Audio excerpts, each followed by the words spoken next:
To a certain person, Brock Purdy did more as Mr. Irrelevant than Mac Jones did as a first round pick.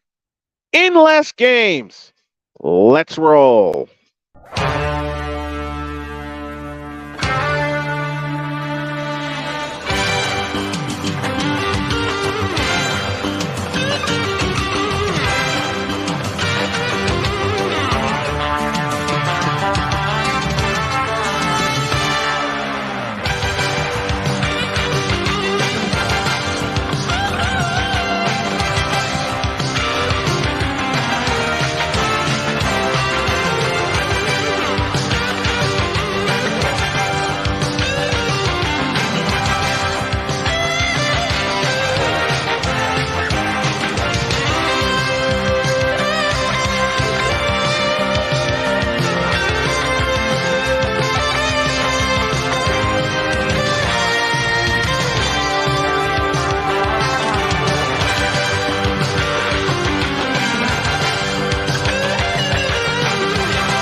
On your mark, get set.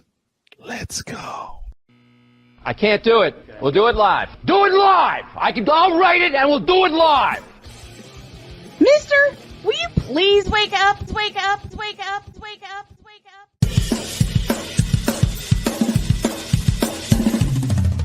Good morning. Kevin Durant, you should have left California. This bronsexual upset me in having to bring this teenage idiot from Wisconsin into a sports conversation. Are you really surprised the Cowboys are giving up on Ezekiel Elliott? Whoa. Hell no! Well, no one cares about baseball. Bitch, are you for real?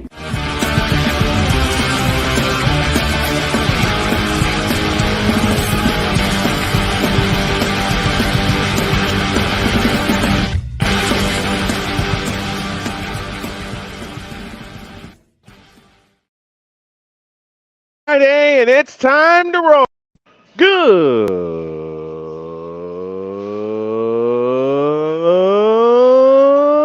morning. Welcome, everybody, to the fabulous, fantastic football Final Four Friday edition of Snowman in the Morning. We are live from Edinburgh, Indiana. I thank y'all for your prayers yesterday. I was not feeling well. I'm feeling better today. And part of it's my fault because knowing I got stomach issues, I still wanted to eat everything in sight. But I paid for it. I'm feeling better. Next week, I will be back in the home studio. And oh, by the way, opening day yesterday. And I got a whole lot of messages. And I got a few young fans tuning in here. How you guys doing?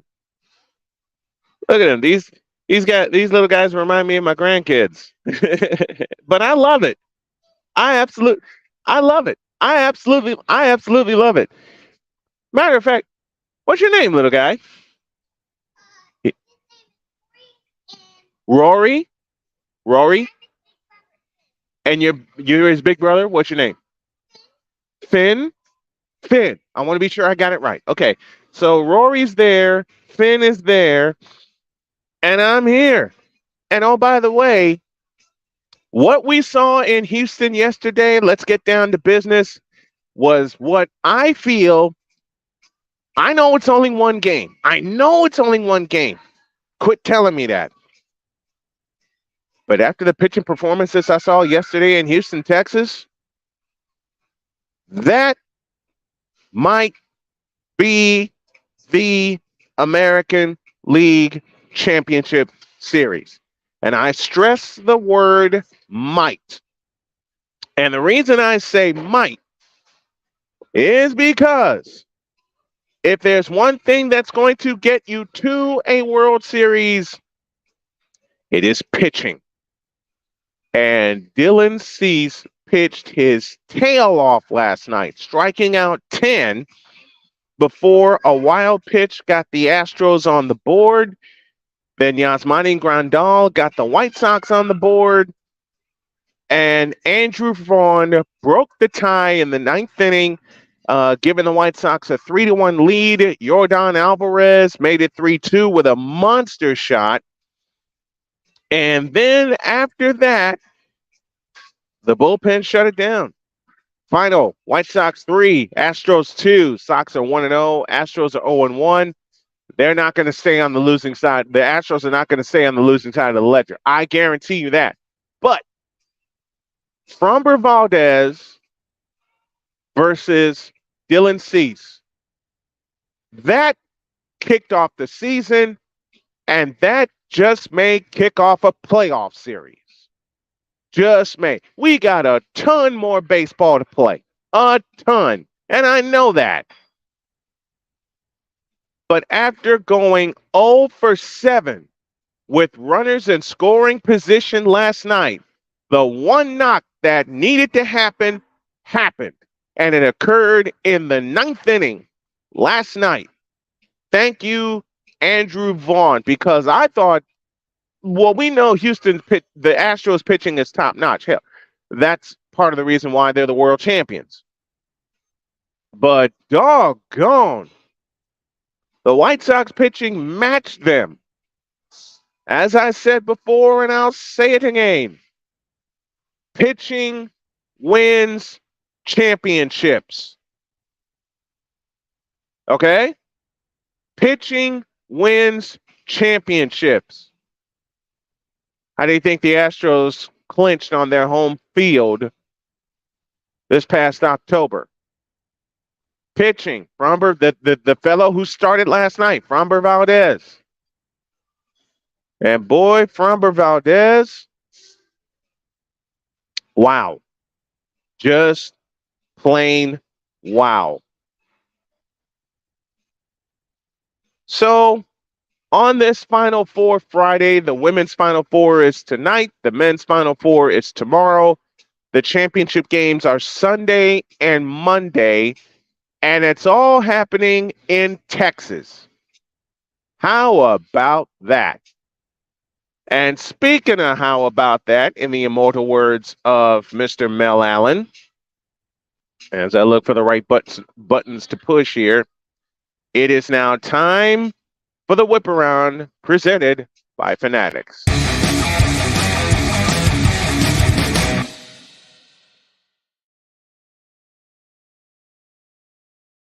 Caitlin Clark, Aaliyah Boston. At the same doggone time. Let me say those two names again. Caitlin Clark, the Naismith Women's Basketball Player of the Year, and Aaliyah Boston from the defending national champions. Why couldn't this be the final? Why couldn't this be the final? You have a player in Aaliyah Boston representing the defending national champions, and then you have Caitlin Clark who put up, ready for this? A 40-point triple-double. You hear me?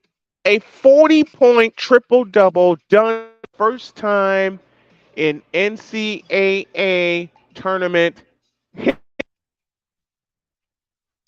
First time ever in NCAA tournament history that a player, men's or women's,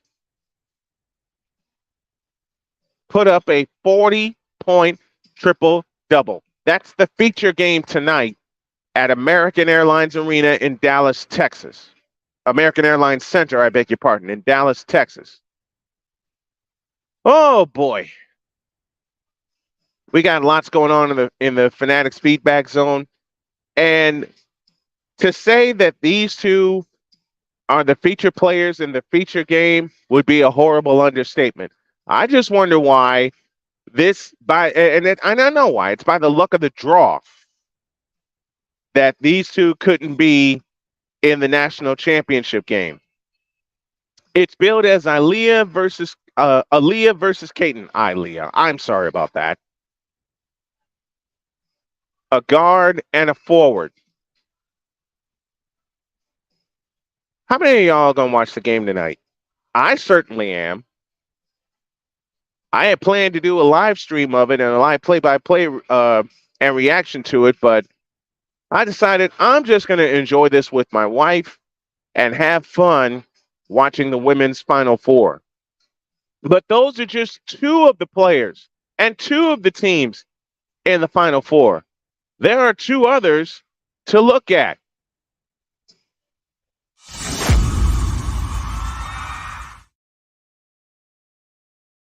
For the first time, Virginia Tech, yes, the Hokies, are in the Final Four.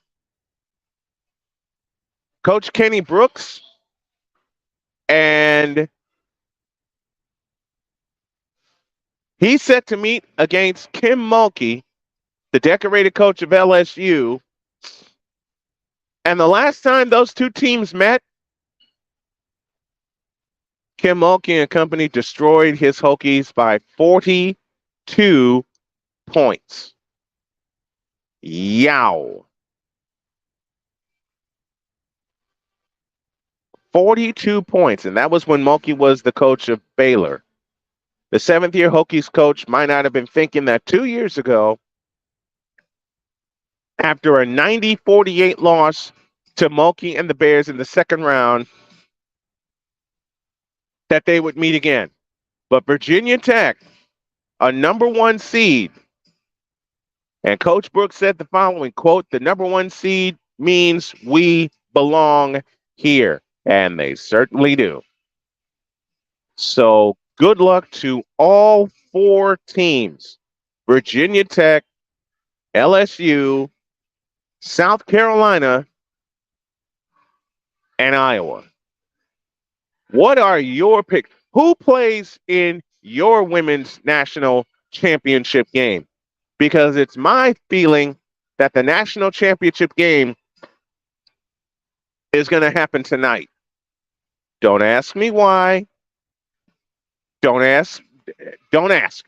I just have the feeling that Caitlin Clark and Aaliyah Boston are going to play one hell of a game, and they're going to do it tonight.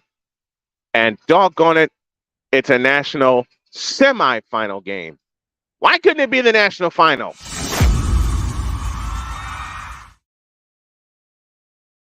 Speaking of Final Four,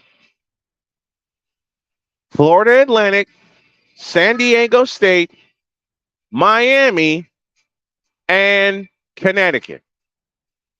Let me repeat those four teams. Florida Atlantic, what's up, A Pizzle? San Diego State, shout out to Michael Cage. Miami, and UConn. Man, where is Jim Calhoun when you need it?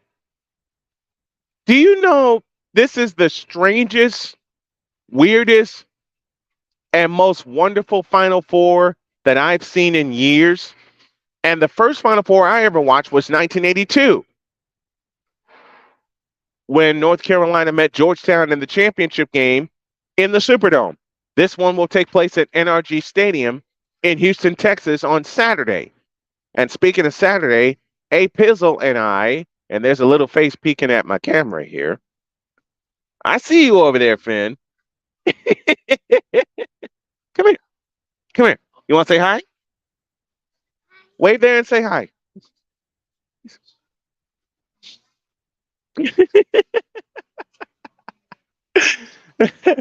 I told you the two that I introduced y'all to remind me of my grandkids. But look at this Final Four matchup. Florida Atlantic and San Diego State, and then you got Miami and Connecticut. And then you got certain people, or should I say a certain person, that wants to see Miami beat UConn when UConn is going to beat up Miami. Yeah, I'm letting my first pick loose. Miami is going to drill UConn is going to drill Miami.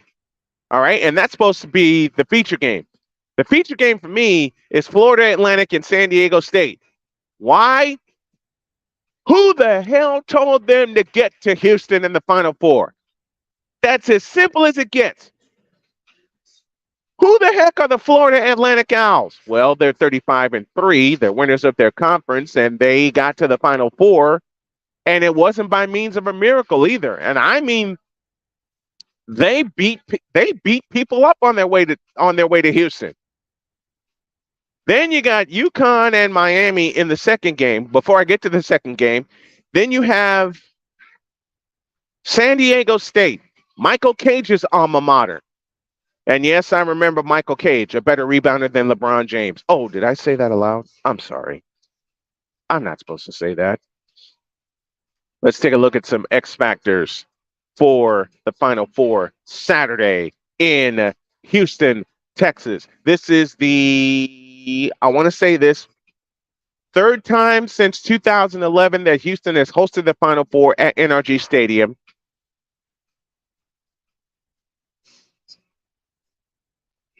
So, who's going to make the biggest impression? This is the most random Final Four that we have ever seen. I'll give you 4 X factors, one from each team, to help you decide who to put your money on. First and foremost, you got Micah Parrish, the swingman from San Diego State, the former Oakland University transfer. He's become a big part of the San Diego State rotation, especially in the tournament. He only averages 7 points a game, toward 8 points a game, but he led the team in scoring with 16 against Furman in the second round. But he is a defensive dynamo. He is dynamite on the defensive end. He can cover, he's got range, and he's got a wingspan. So if anything will help San Diego State, it's going to be Micah Parrish. For A Pizzle's Florida Atlantic Owls, it's the one and only Nick Boyd. They don't have a primary initiator as they share the ball by design, hence 35-3. But the redshirt freshman from Garnerville, New York has, are you ready for this? A team high 92 assists. He's their 4th leading scorer at nearly 9 points a game, 8.9. Well, they're going to need a lot more than that if they're going to match up well against San Diego State's very stingy defense. Norshad Omier, the forward from Miami, 4th leading scorer on the team at 13.3 points per game, and they're backcourt oriented. Miami is backcourt oriented. And he also, Ormier does, yank down a team high 10 rebounds a game. And then to finish it off, Joey Calcaterra, the guard from Connecticut, naming X factors. Jordan Hawkins is the most prolific of the Huskies 3-point bombers, but when you need a big one, Joey Calcaterra can be counted on to deliver a couple of Final Four daggers. Will it be enough for UConn? And I think they're going to drill Miami. I really do, because the UConn defense can be stingy when it counts. And the last 3 times they've gotten to the Final Four, it's been their defense that has ridden to the rescue and has not only gotten them to Monday night, but through Monday night. So if y'all can't tell, I've already made my choice of who will win the national championship. But it's going to be a great Final Four because it's the most random Final Four. I mean, who expected Florida Atlantic, San Diego State, and Miami to get to Houston, to get to the Final Four? Well, if you had them in your bracket, then you just made a whole bunch of money. And we're going to see how much money is going to be made this weekend. That is the Whip Around presented by Fanatics.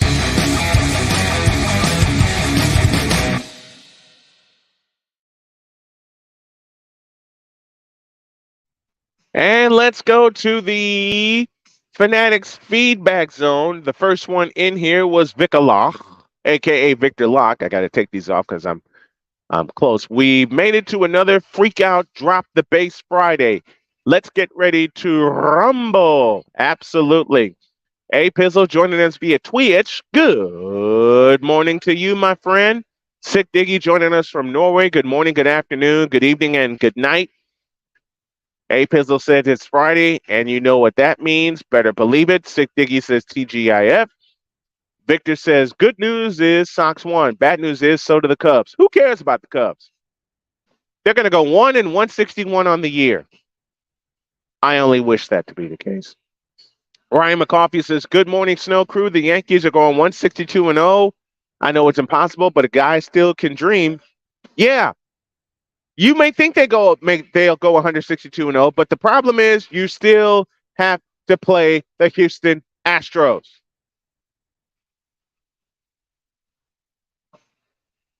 You still got to pay the Houston Astros.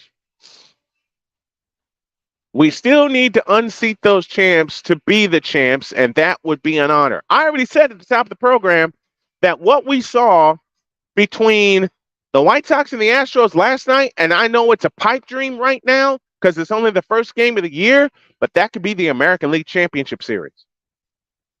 That could be the American League Championship Series. Victor greets Mr. McCoffey and poses the question I wanted to pose. What's the brew today, Mr. McCoffey? And Aaron Judge hit the first home run of the season on the second pitch he saw against the team who tried to sign him in the offseason. Poetry. Will it continue? Good morning and happy Friday, Ryan McCoffey. What's the morning brew? And here's the answer. It's Invader Coffee. What flavor you got this morning?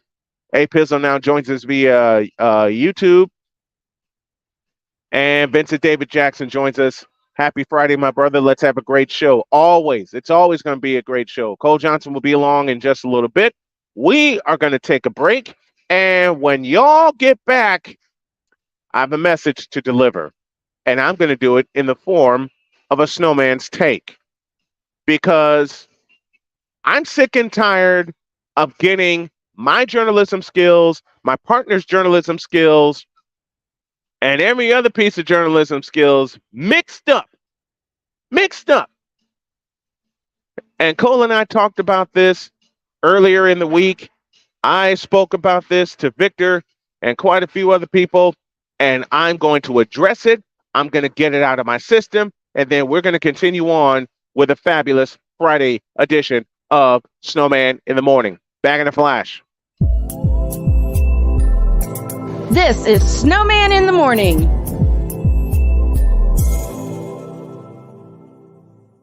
There's a 100% chance of a laugh thunderstorm. 4 men with different viewpoints take a movie, show, or documentary and review it uncensored, unfiltered, uncompromised, with no holds barred. Join BS3, Wilkes, King Dog, and H-Rap B as they take on Hollywood their own way. BS3 Network proudly presents The Forecast, where H-Rap B always predicts, if I owe you something, I ain't got it. And if you need it, get it from God.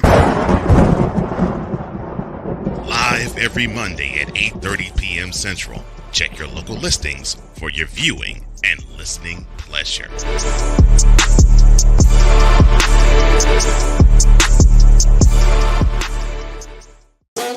The original Think Drink is back.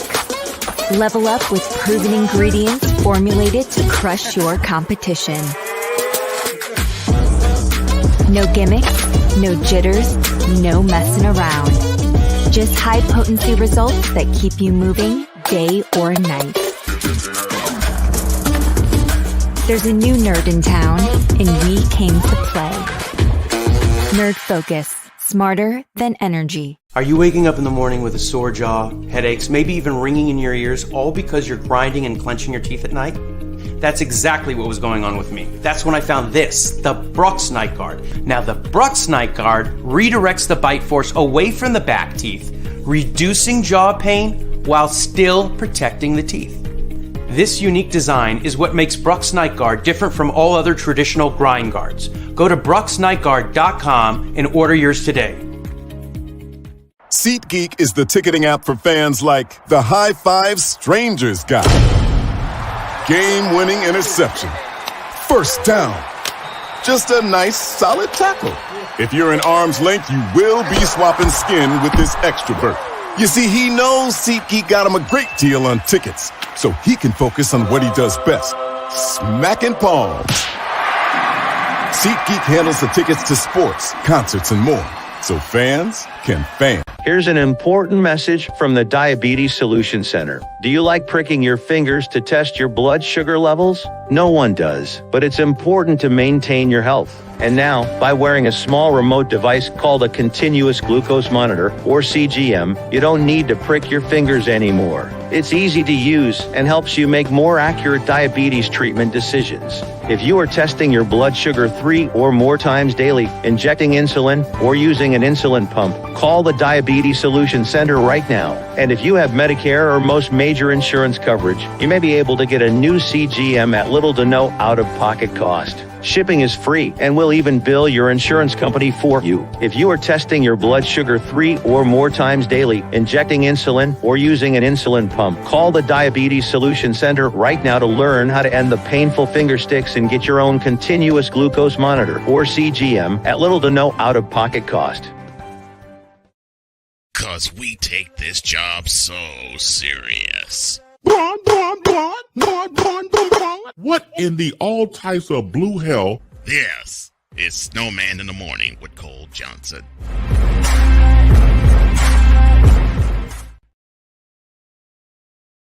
Back to Edinburgh, Indiana. Snowman is here with you. Sam Shady on the way. Roger Spice has tuned in, and he salutes everybody that's in the chat. He says security duty and the Wi-Fi from the hotel keeps me out, but glad to see great folks. We are glad to see you, Roger. And Big Kaz joins us from Japan, so we are not only nationally syndicated, but internationally syndicated. And a shout to my brother Roger Spice, who has really shown love to the channel and to everybody involved.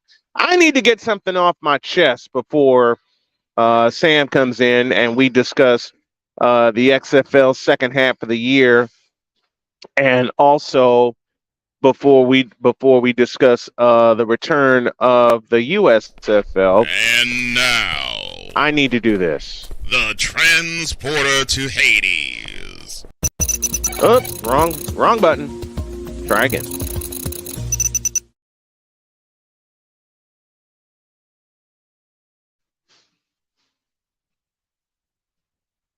Okay. When I became a sports journalist in 1993, the first thing I was taught is to be fair, be balanced, and call it like you see it. The perfect example I can lay upon you is Jim Durham. He was the Bulls announcer for 18 seasons.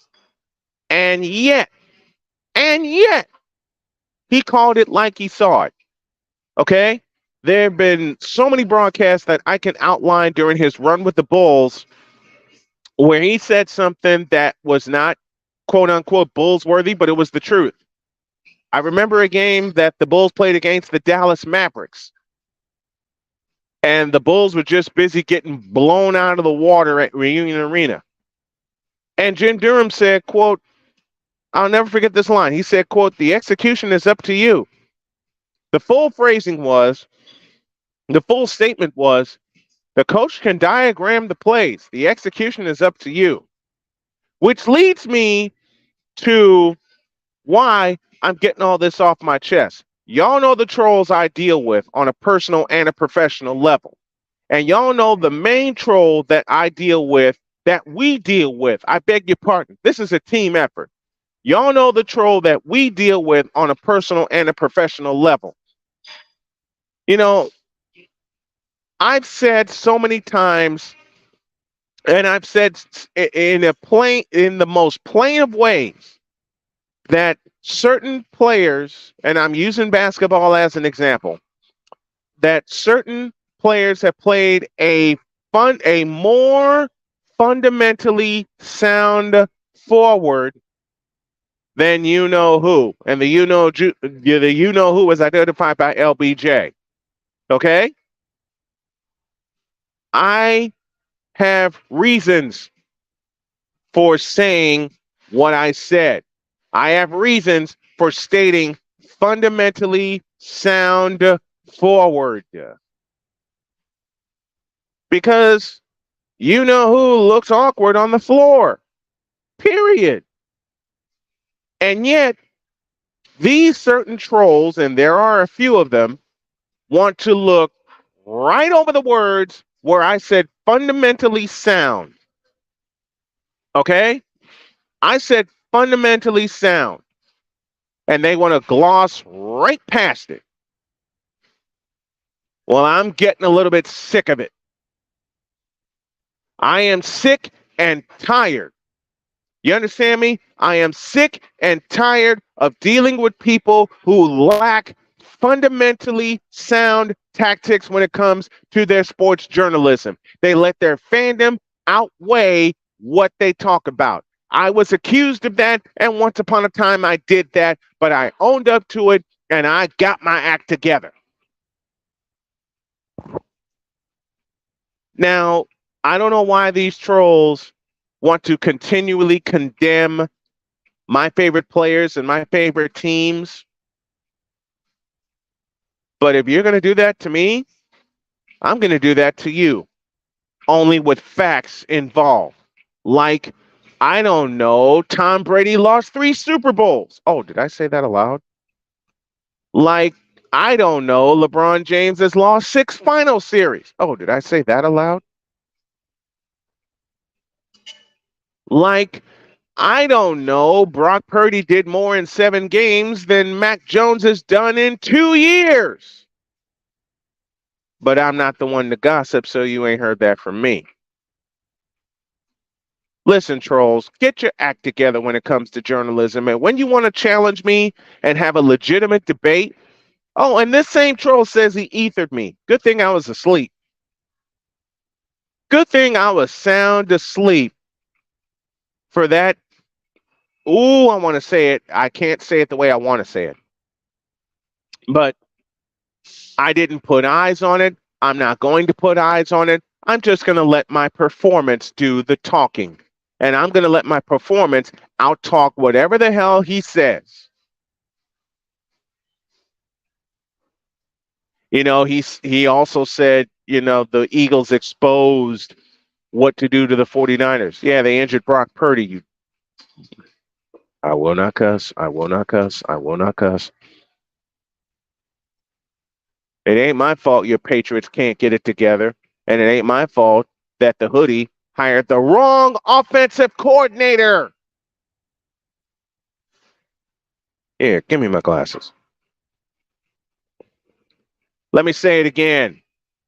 It is not my fault that the hoodie approved the wrong offensive coordinator.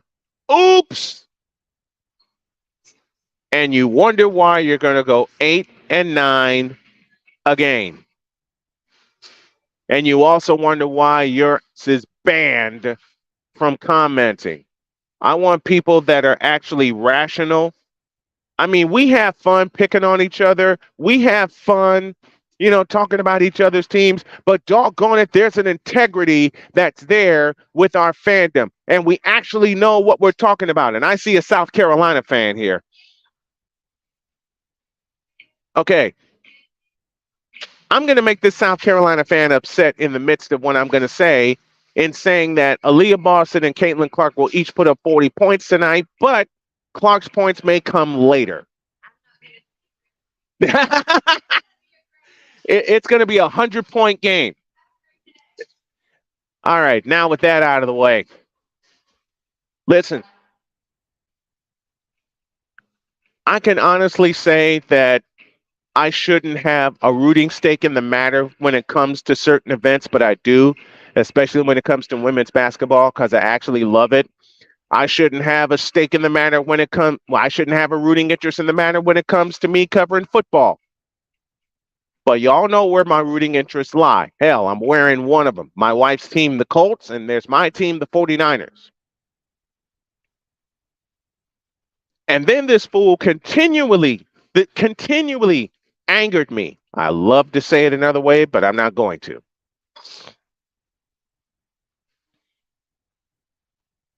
By saying Brock Purdy is a third string quarterback at best. No. If you're going to go hard at my team, I'm going to go harder at yours by stating the fact that Mac Jones performed like a third string quarterback at best. And then the nerve you have to call Joe Montana Joe Onion Tan. Listen, I never spoke anything wrong about the names of your favorite players, you fool. What I did was point out the fundamental flaws in their game. That's what I'm paid to do. And if you'd actually straighten up your act, that's what you'd be paid to do also. But you're too stupid to look at it. You're too stupid to think of the fundamentals that it takes to be a sports journalist, to be a sports talk host, and to actually talk sports with people that actually know what they're talking about, know what they're doing, and know what they're saying. You're too stupid to look at it.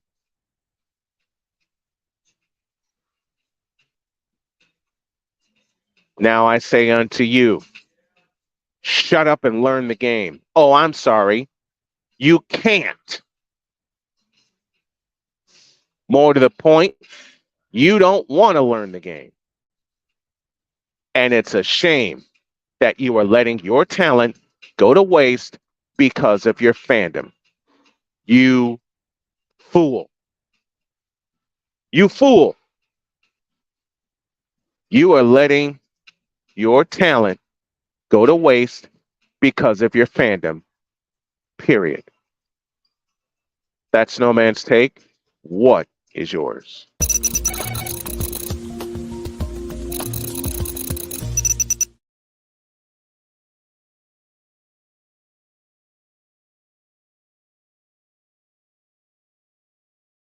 Bring aboard Sam Shady as we talk. Let me press the right button here because I'm using a different tool here. As we talk week 6 of the XFL and more football. Good morning, Sam. How are you, my friend? Doing great. Super excited to be here. Sorry I missed last weekend. Appreciate you having me back. You were road tripping last weekend. How am I gonna get mad at that? I mean, there are many times my wife and I went road tripping. Of course, Sam sports the Philadelphia Eagles, the NFC champions. Halfway through the XFL season, your initial thoughts? Oh, I think this season has been amazing. I mean, a lot of people are criticizing some of the attendance figures, some of the TV viewership ratings. I think that a lot has been made of the comparison between the XFL in 2020 and the XFL in 2023 when they're two different entities. And I know you look at the cover of this book, right? And you're like, wait, it says XFL, it should be the same exact thing. It's not. And there's a big reason why. I mean, the XFL, excuse me, in 2020 had a very big buildup.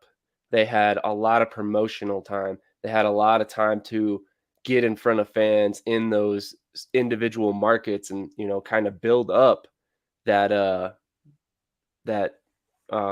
fan support before they ever played a game. And while the XFL in 2023 did have a short stretch of time to do that, the situation in Vegas with their stadium being pushed back and pushed back and pushed back the schedule formation, and then it pushed back their promotion of the schedule, and then it pushed back them selling tickets, all of which I think has affected the attendance ratings. And then with the viewership, the numbers we're getting are not including ESPN Plus. So I think a lot of people are not really thinking about that when they look at these numbers. They're like, oh man, these numbers they're fairly terrible. But we have not seen what the ESPN Plus numbers are, and nobody's releasing them. And I would venture a guess, given that I watch every game on ESPN Plus, that there are a lot of people out there using that streaming platform to be able to watch the XFL because it's simply way more convenient than chasing down the games on multiple different channels, especially the way TVs broadcast these days. How huge is it for ESPN Plus to carry every single XFL game and for the convenience, as you just mentioned, of the fans to get to it? Oh, I think it's monumental. I mean, it that platform was something that I had never experienced before, but now that I have it, I can't imagine life without it, quite honestly. And I will never get rid of it after this, regardless of what happens with the XFL, because there's other stuff on there. I mean, you can go watch damn near every hockey game. I mean, you Yes. can watch games after the fact, which has been incredibly valuable for a person like me, who sometimes I can't catch all the games live. So I'll go back and I'll watch them a couple hours after they've finished up and just kind of stay off social media. So I have no idea what's going on in terms of who won the game.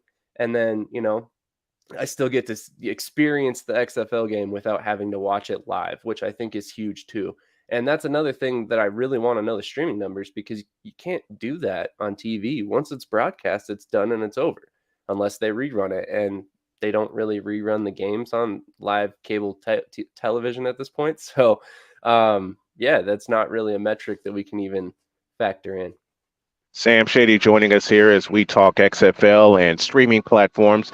I have to pose this question with Monday Night Football being streamed on ESPN Plus. We mentioned the XFL, the NHL as well on ESPN Plus.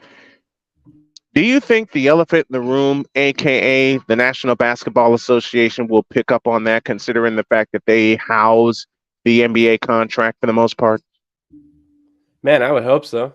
I mean, it's just another way of getting fans the product. I mean, and that's realistically these days, you got to understand that it's not like it was, 10 years ago even. There are Right. so many more things going on in sports, in the world today. So many more distractions. People are so distracted from sports. It's not like it was, 20 years ago, where every weekend we were all gathered around the TV to watch whatever big game was on. It's not like that anymore. We're all in our individual homes, and we might be, dealing with the kids, making dinner, whatever, trying to catch a game. And it's totally Right. different than it was, even 10, 15 years ago, when that TV was kind of the center of the action, I guess, back then. I we're talking about streaming platforms and the different leagues that are on the streaming platforms. You would hope that the NBA would catch on because they lean on ESPN and TNT to broadcast their games. They just finally made ABC a top priority, which took them long enough considering they took the contract in 2002. Why? I gotta ask this because I've asked several people and they haven't given me a straight answer, and I know you will. Why isn't ABC why isn't ABC Sports? Let me correct myself. Why isn't ABC Sports a viewing priority, especially when it comes to these big leagues? Because they house the playoffs. Why don't they do a regular season game? The NBA does, but why don't they do it? Why don't they do it during the regular season? Why is it always attached to those four letters? That's a really good question. It is something that I've kind of struggled to try and understand myself, because I mean, it seems like ABC always has had quite a bit of support behind their sports platform. I mean, it seems like those are the games that we see that perform well in terms of ratings. So, I mean, why wouldn't you want more of your platform on there? But um, I really don't know. I mean, honestly, I'd have to look at the contract a little bit closer and see exactly why. Maybe the payout isn't as much or something like that. Really, there's so many different factors into this that I wouldn't want to speculate without having more information myself. But it definitely doesn't make sense to me personally. It really doesn't make sense. Sam Shady joining us here. Let's talk week 6 of the XFL, which is where this conversation started. Are you surprised with the DC Defenders' performance? And whom do you see in your playoffs so far as we enter the second half of the XFL season? No, I'm not surprised by the DC Defenders' performance. I mean, I guess in a sense, I'm surprised they haven't lost a game yet, but I was expecting them to be one of the better teams in the league. I've ranted and raved about how they built their quarterback position, and I just love the 3 quarterbacks that they have there in Dungy, King, and Teamu, who, by the way, is playing much better than he did in the USFL last season, likely because he's got a team around him. But that's a subject for another day. But with the XFL going forward, I mean, looking at the playoff picture currently, obviously DC's in the championship game, or at least in the playoffs at the very least. I mean, I guess anything can happen once you make the playoffs. It's one and done. So, I guess a team could beat them, but I just don't see a championship game that doesn't feature DC in it at this current point, until a team proves me wrong. And then in the South Division, you have to really look at Houston. I know they just lost a couple games and they're kind of reeling a little bit, especially after the performance that we saw. I think it was in the third quarter against DC where they had just penalty after penalty after penalty, and it was like a complete meltdown. Wade Phillips is not going to allow that going forward, so that will be fixed going forward. I guarantee it. I would expect to see more of Cole McDonald because he played really well in the second half of that game, and I think that'll give them the spark that they need to kind of close out the season on a strong stretch and hopefully wind up in the championship game as well.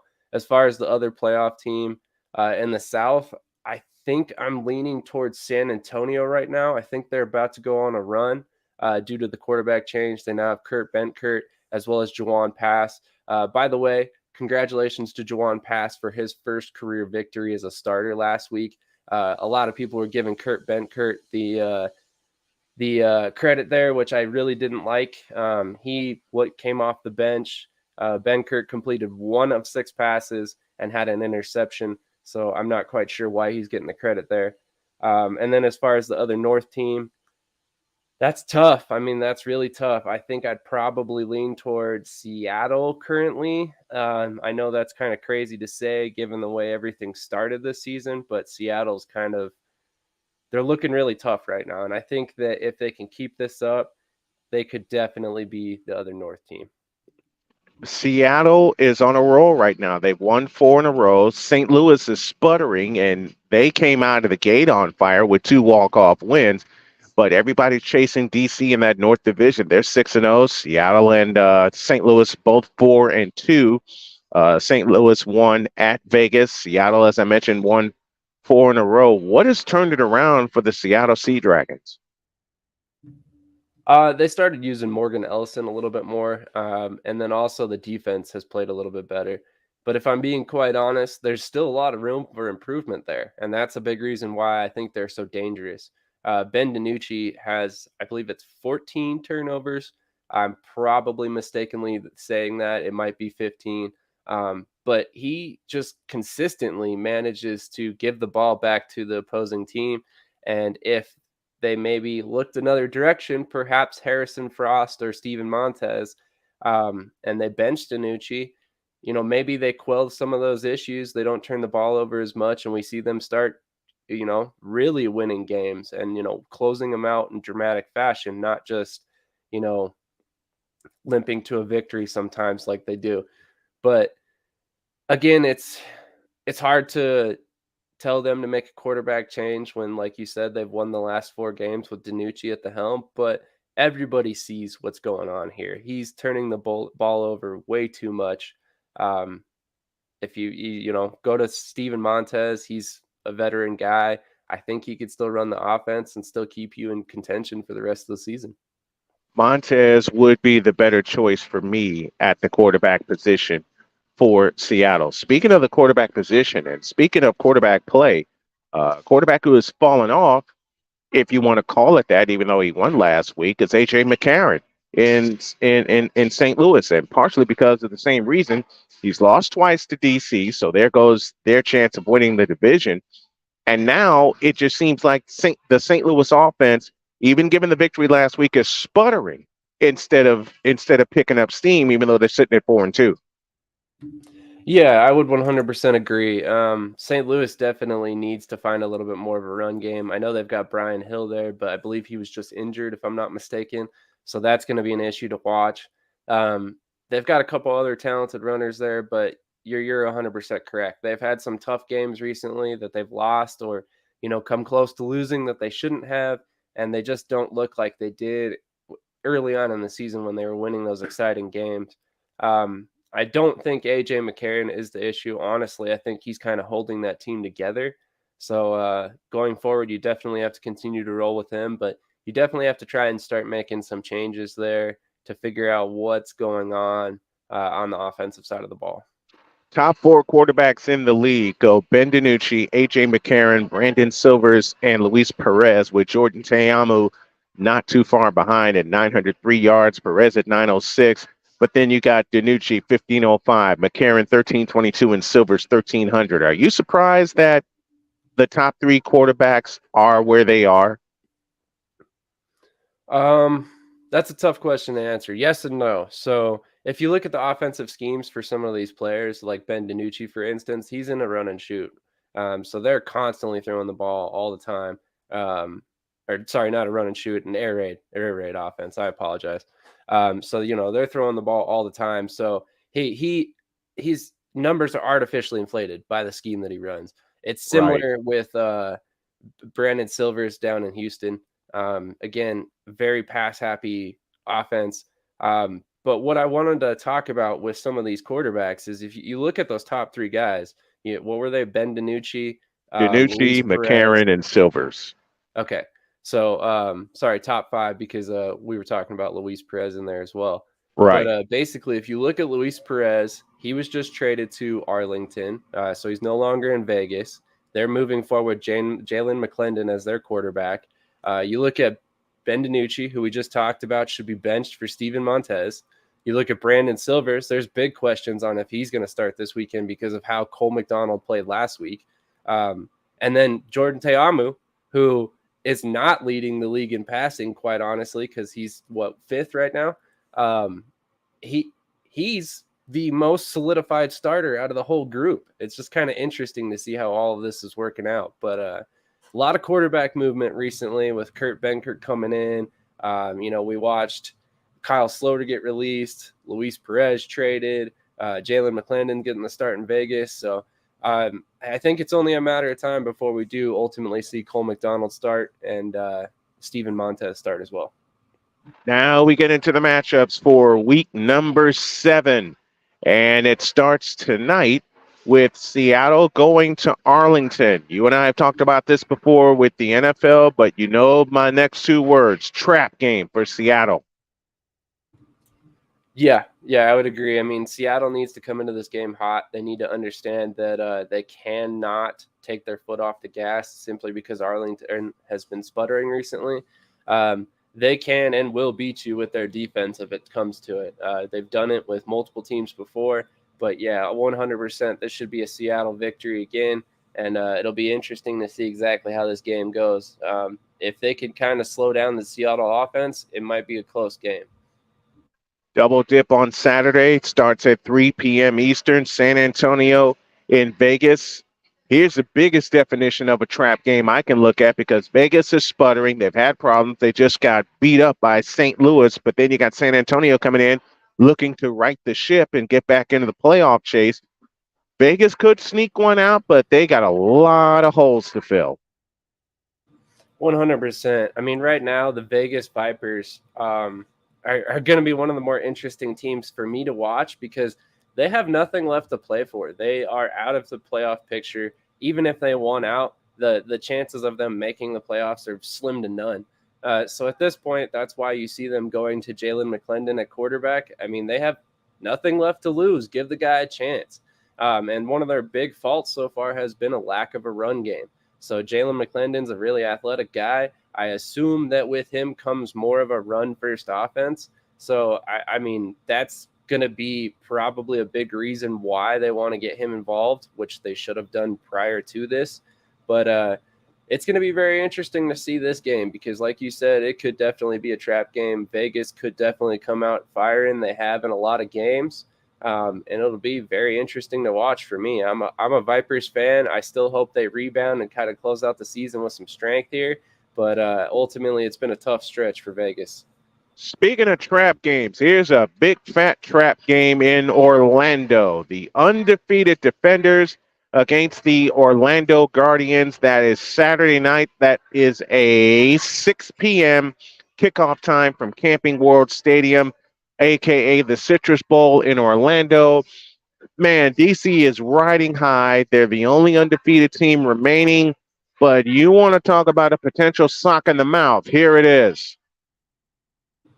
100%. This game is possibly got one of the largest spreads I've ever seen in my life for football. It is like a 20.8 spread, if I'm not mistaken, because you have a 6-0 team taking on an 0-6 team. Like this is unreal. I've never seen anything like that before. I mean, in fact, if you go back and you watch spring football reports, when I saw that number, I literally laughed out loud. I couldn't help myself. Yeah. But I definitely think this game could end up being a trap game. I mean, I don't see DC going into this game undisciplined and ultimately losing. I mean, I just see them winning no matter what. But Orlando has made some changes recently that has helped their offense dramatically. They're putting up a lot more points recently, and I think it's only a matter of time before they get their first victory. I just don't think it's realistically going to be this week. And the game of the weekend will be Sunday at 2 p.m. Eastern before the Women's National Championship and before night 2 of WrestleMania. The St. Louis Battlehawks and the Houston Renegades. St. Louis and Houston both 4-2 on the year. And I know I am going way out on the proverbial limb. And I'm talking about way out on the limb. But these could be the two teams that are the last teams standing in terms of a championship. You got DC, you got Seattle, but could this be a title game preview if all breaks go right for these two teams? 100% it could be. I mean, both of these teams are very much in the playoff running still, and both of them are very talented. I think a lot of things would have to shake out correctly for St. Louis to get there. They got a lot of competition, but at the same time, we've seen them pull out some crazy things so far this season. I mean, if you want to look at a team that's got a little bit of magic behind them, it's definitely St. Louis. And how can you argue with their home field advantage? I mean, it doesn't get any better than St. Louis when it comes to your home field in the XFL or any spring league, quite honestly, because they've set some pretty amazing numbers so far this year. But this game is tough. This game is definitely tough. I mean, I expect it's Houston and St. Louis, correct? Yes. Yeah. So I fully expect Houston to come out with the victory here, but I expect St. Louis to be very scrappy. I just think that after Houston lost the way they did last weekend, they're going to come out and be on their P's and Q's this week, because I'm sure Wade Phillips has been laying into them all week long about losing the way they did. So as much as I want to say St. Louis gets back on the hump this week, I just don't think that they're going to be able to do it against Houston, because they're also looking to get back in that momentum they had running at the beginning of the season. But kind of one of the things to watch is that Houston has played a lot of the South teams, right? So they're playing the worst teams in the league to get where they're at. So it'll be interesting as their schedule goes through some of these North teams, how they're able to do versus, technically the better teams in the league. Man, that's our preview of week number 7. It's going to be a good one, especially on Final Four weekend. Catch Sam Shady and the spring football reports on the Shady Sports Network, as well as Snowman Multimedia. I got to shout you out for allowing Snowman in the Morning and the Brian Snow Show to be aired on the Shady Sports Network. Much love to you, my friend. We love you. Thank you for coming on.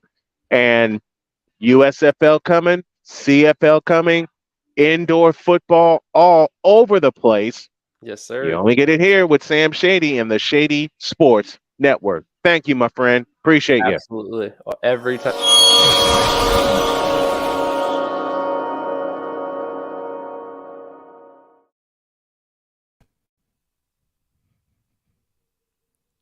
Good morning, everybody. You've been cooking again, haven't you? Yes. You know, I would threaten to hit you, but I'd never do it. Hour 2 starts right about now.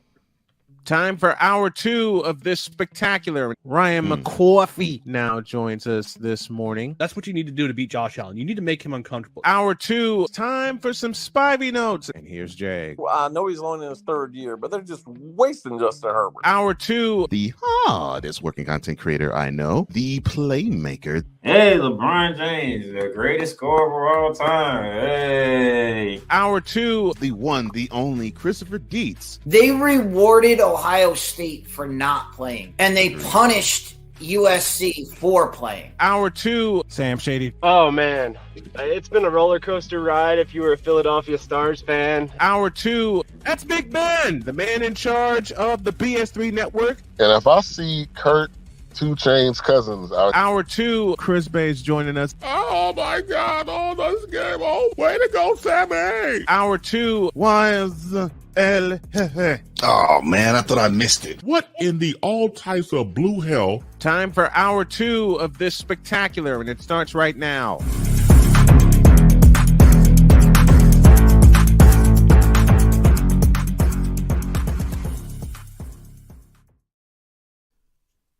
Welcome to hour number 2 of Snowman, the morning with Cole Johnson. You are a nut. As joined always by my partner, Brian Snow, a.k.a. the Snowman. I'm a nut. You are a nut. And you know you a nut. And Victor said it at the top of the show. He said, okay, Cole's late. He's cooking something. And then when it was unveiled, he goes, I knew it. Yeah. You missed the fun earlier. Oh, you remember when we talked about journalistic integrity? Mm-hmm. Well, I kind of unloaded on a couple of trolls today. Yeah, that's why I figured I didn't have to see it, but all I have to do is press this button.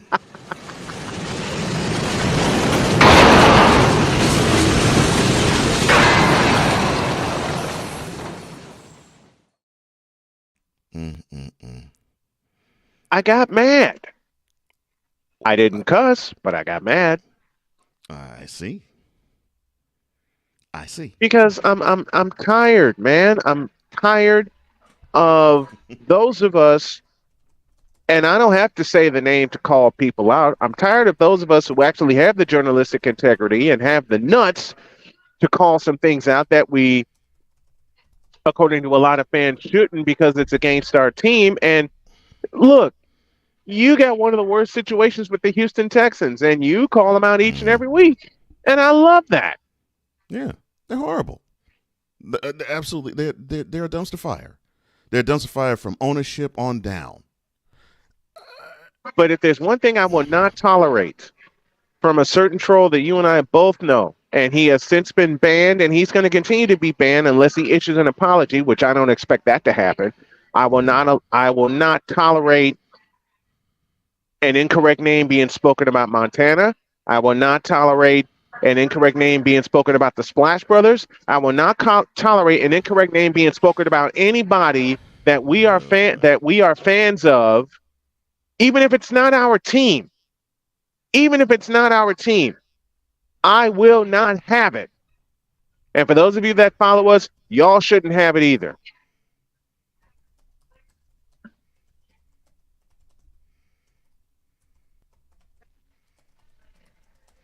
Oh, Victor Locke says, hello, Cowboys fan over here. I got to fight my own fan base. Yeah, ain't that the truth? I feel for you, Victor. Seriously. I do too. Speaking of Cowboys, do we have our favorite Cowboy in yet? Yes, and joining us here. as he always does every Friday morning at this time, 9 a.m. Eastern, 8 a.m. Central. It is the one, the only, the owner, the manipulator, the operator of the BS3 network, Ben Suddath, the third. Good Hey, morning, what's up, fellas. Happy What's Friday. going on, Ben? Good morning, sir. How are you? Good. Glad to be on this side of the dirt, like the old folks say. Same. I'll say it every day. I ain't supposed to be here. I'm supposed to be in a box in North Carolina somewhere, but A, my wife wouldn't have it, and B, neither would I. So I agree with you, Ben. Yep. Yep. Let me ask Ben. Let me throw this question at you, and then I'll let Cole take it from there. Why are we invaded by people who lack journalistic integrity? And you know the trolls I speak of. Yeah. That is unfortunately the sports arena now. The sports, it's more so people that just make hot takes or make hot comments, or but they don't actually do the research, or they don't actually care. Really, they're just trying to get. They're just trolls. They're just trying to get under people's skin. And I think that's what sports is pretty much. Journalism has pretty much become. I don't think you really have to be someone that even follows the sport. You just got to be able to come on TV and argue. You know, at the end of the day, that's what it's become. See, I can't do that. I mean, I've had so many hot takes against my own teams, the 49ers, the Warriors, the Spurs, the Bulls, the White Sox. I mean, Are you talking about the statement that you saw last night, which said, quote, "There is now a blueprint on Brock Purdy," close quote? that one, and you appropriately responded, and I thank you, because had I responded, I would be banned from Facebook for life with all the cuss words I was thinking of in my head. Hence why I responded. And I'm glad you did. I'm glad you did. And the statements behind that. Let me go after this troll again, and I'll use Ben for help.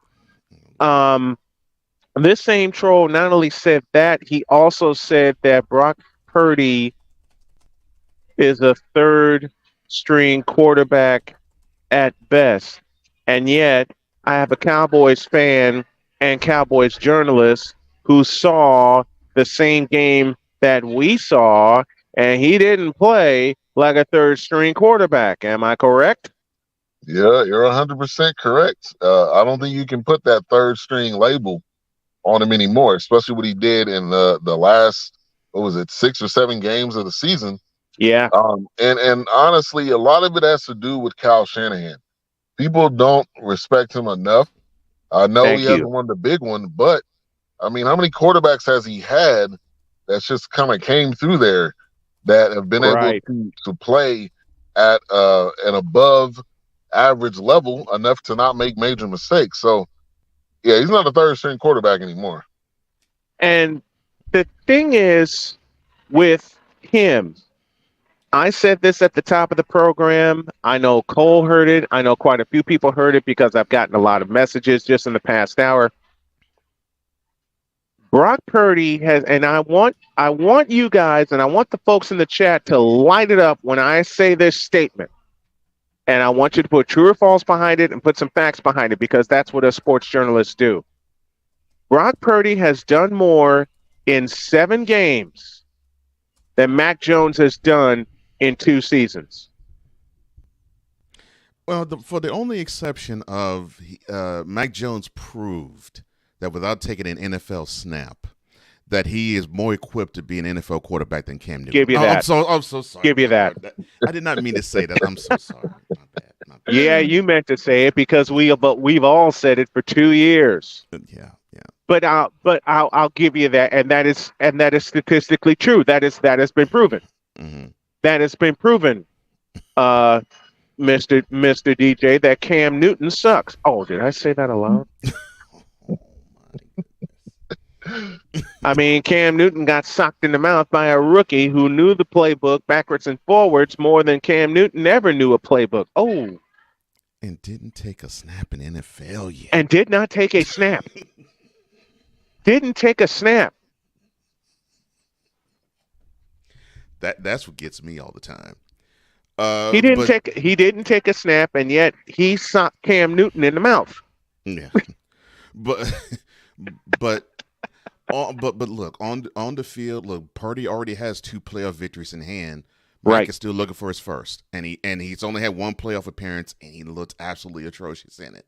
Yeah, so, and I think the Patriots took a risk getting Matt Jones. I think they did. Can I get a witness here? I think the gambling hasn't paid off, and the same thing. And really, the 49ers didn't take a risk.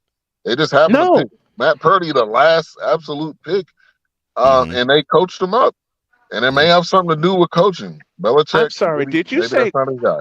I'm sorry, Ben. Did you say coaching? Yes, he did. That's exactly what I said. Did y'all say? Did y'all say coaching? Yes, he did. Good. Ben did say that. Thank you. Thank you. Thank you. Thank you. Thank you. And what I also said this morning when I was in the midst of going completely off, that had the manager here at Starbucks saying, "Hey, tone it down a bit." That my friend Nick.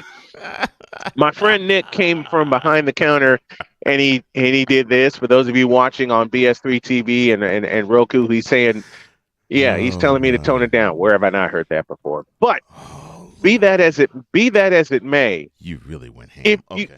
I went off, and I'll be sure to cut it and send it to you. Oh, good Lord! Coaching has a lot to do with it.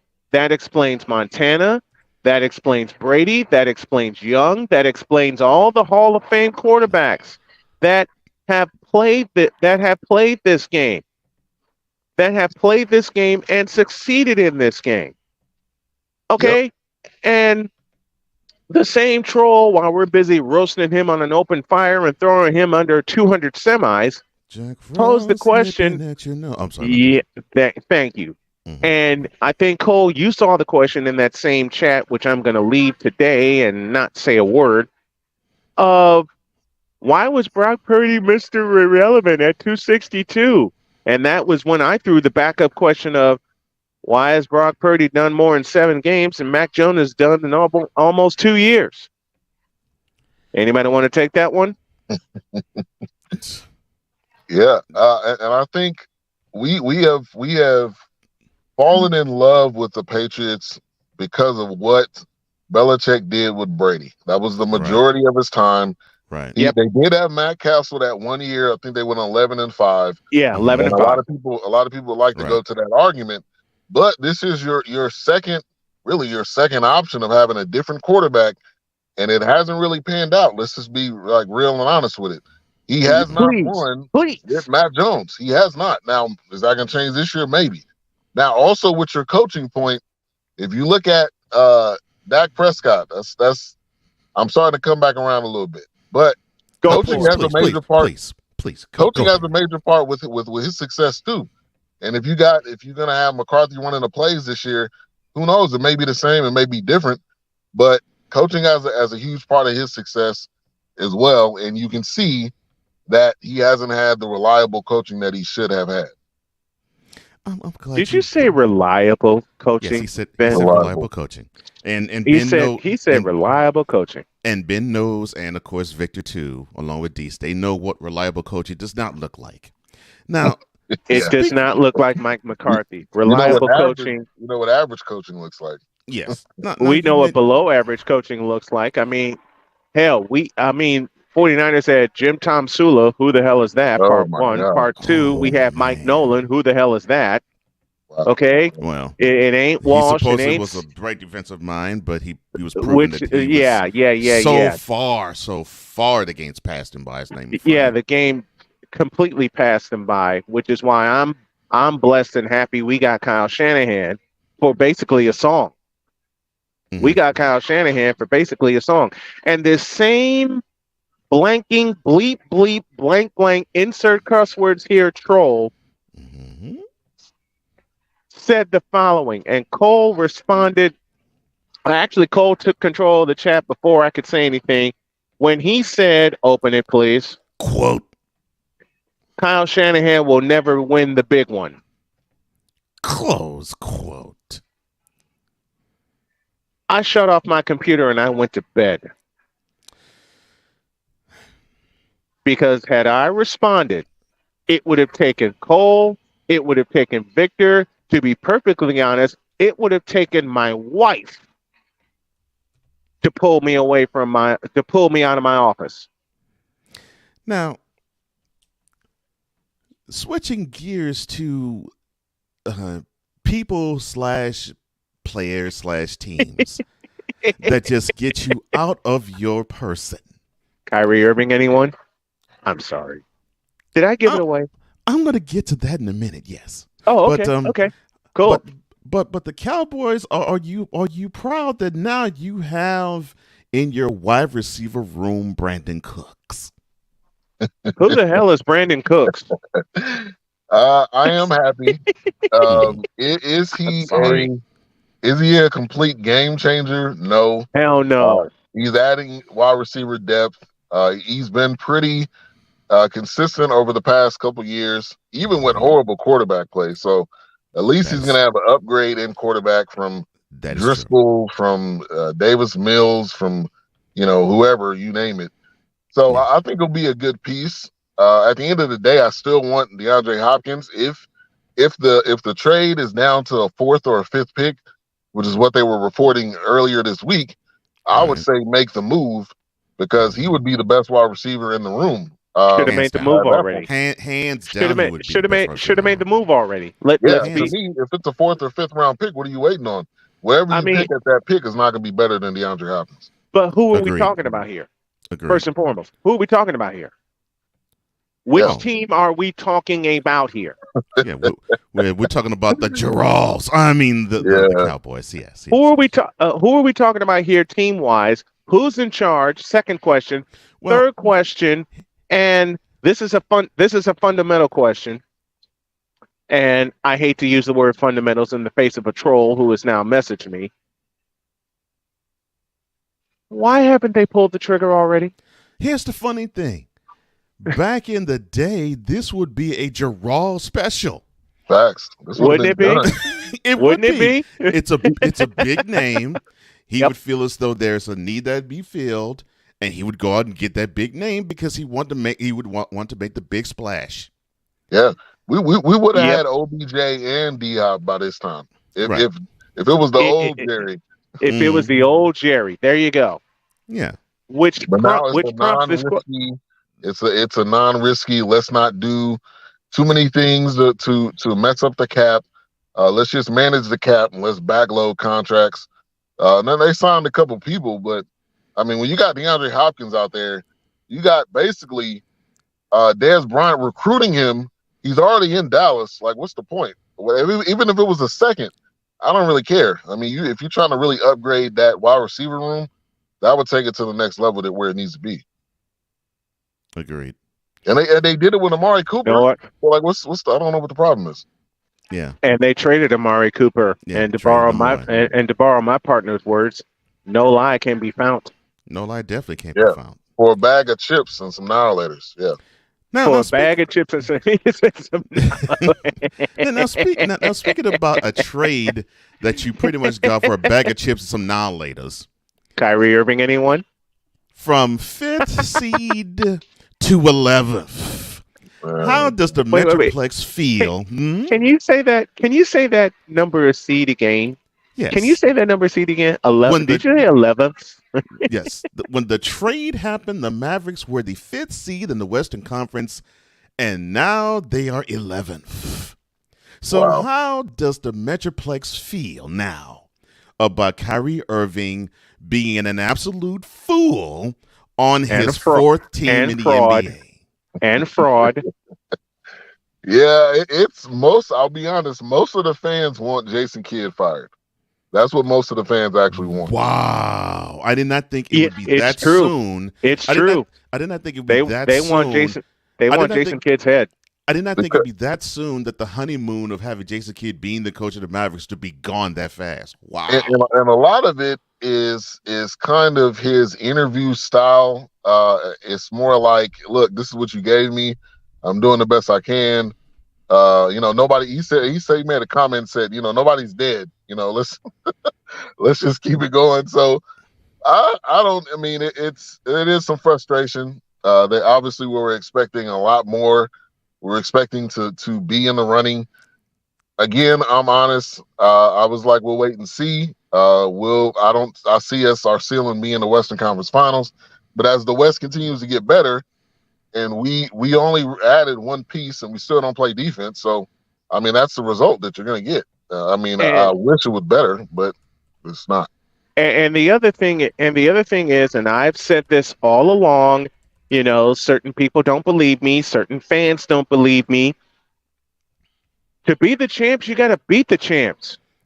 And I'm sorry, I don't see it. I love you, No. Denver. I love you, Memphis. Custom But the made from wrong head to team, toe. but the wrong team to see right now in the postseason in that 6th seed, and they can easily jump up to the 4th seed with You 5 gotta games left. bleed, you gotta sweat, and you gotta pay the price. And you got to pay the price.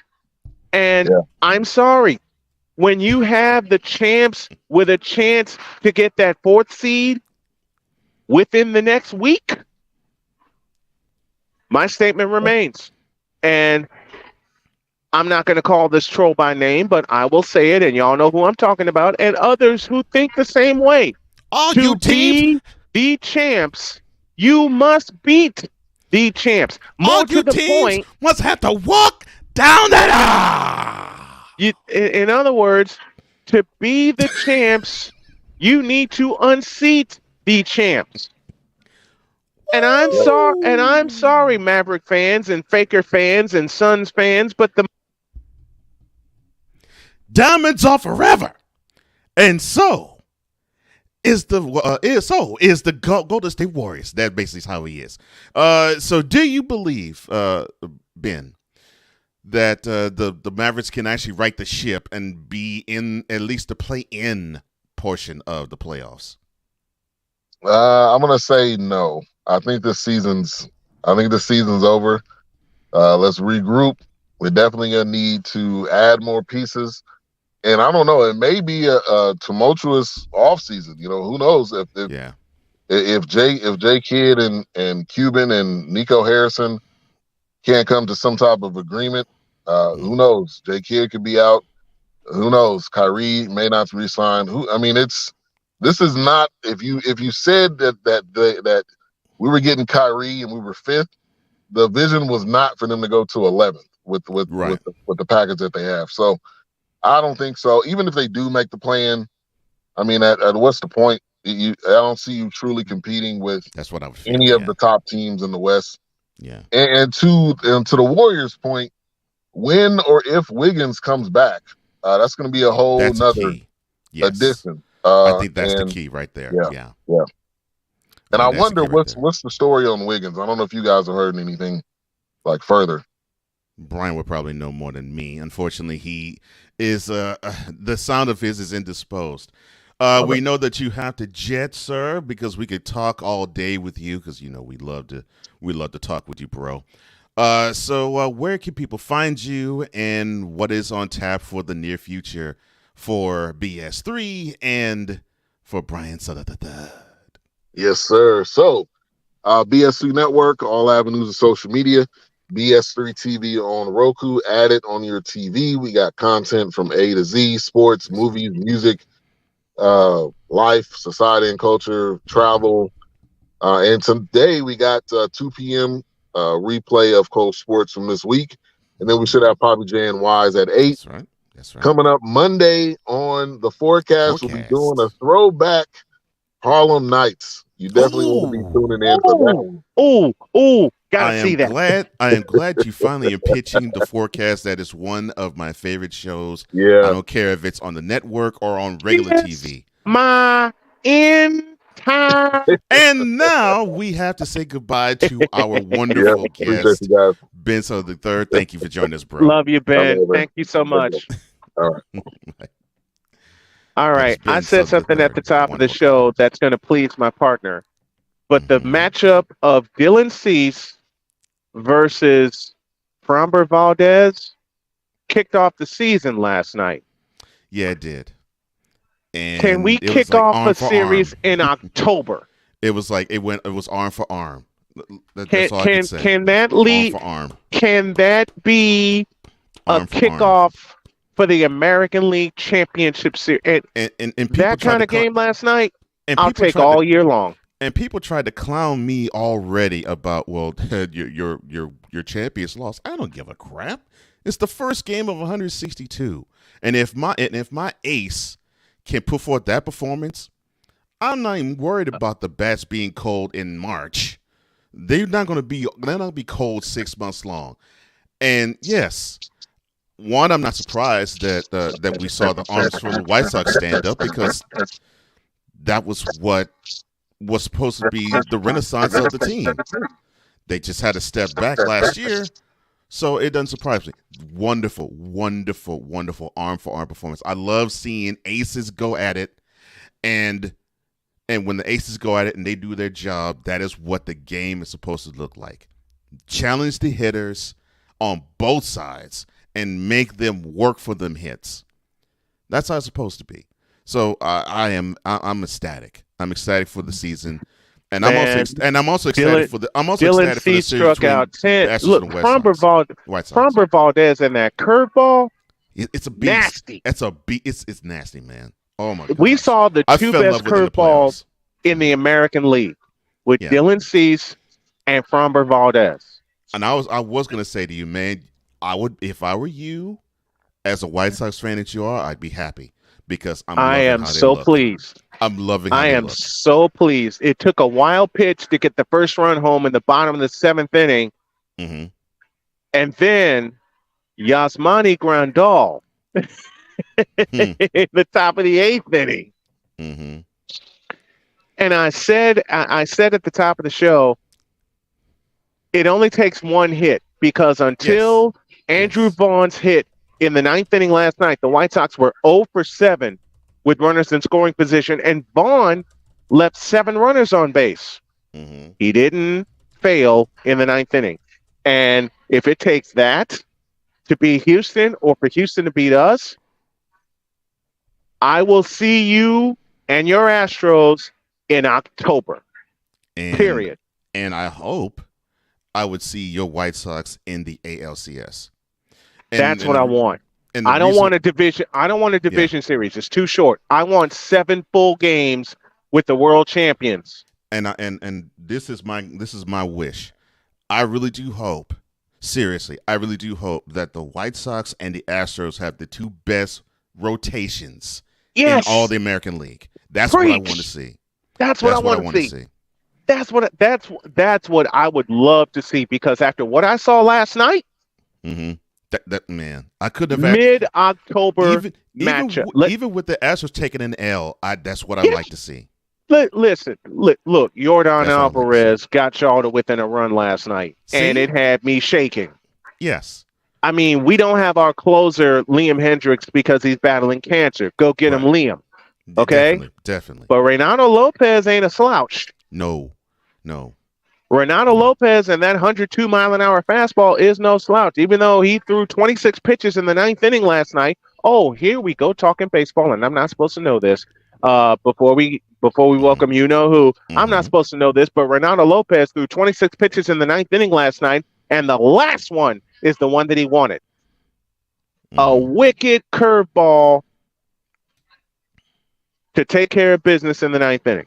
Yes. So congrats to your White Sox, man.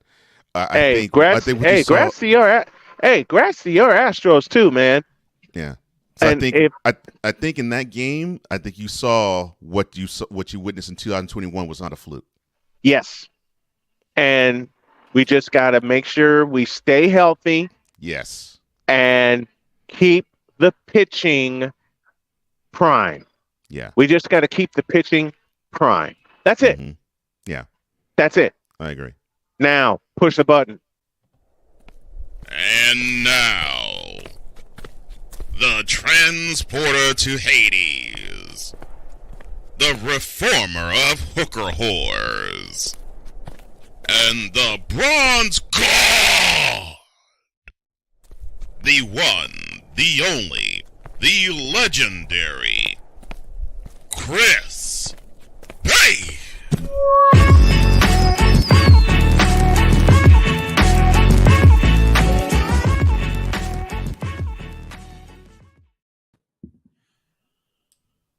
The best part of the week. As he joins us every Friday in our bottom number 2, it is the one, the only Chris Bass, the legendary voice and presence himself. How you doing, brother? Well, first of all, I had to give kudos to you, the mad scientist, for that wonderful introduction. It does make, once again, the Native American heart SOAR, which is 1/4. And I do feel pretty good about that. I want to thank you for sending me that video. I used it on my baseline show last Friday, and actually people like this. It's nice to know that the titles that have been deemed to me over the years, people realize that, and what can I say? Somebody has to do it. So I figured it's me, but I want to thank you so much. Once again, good morning, of course, to Rain Man, of course, to the Mad Scientist, and to all the boys and girls in the comment section.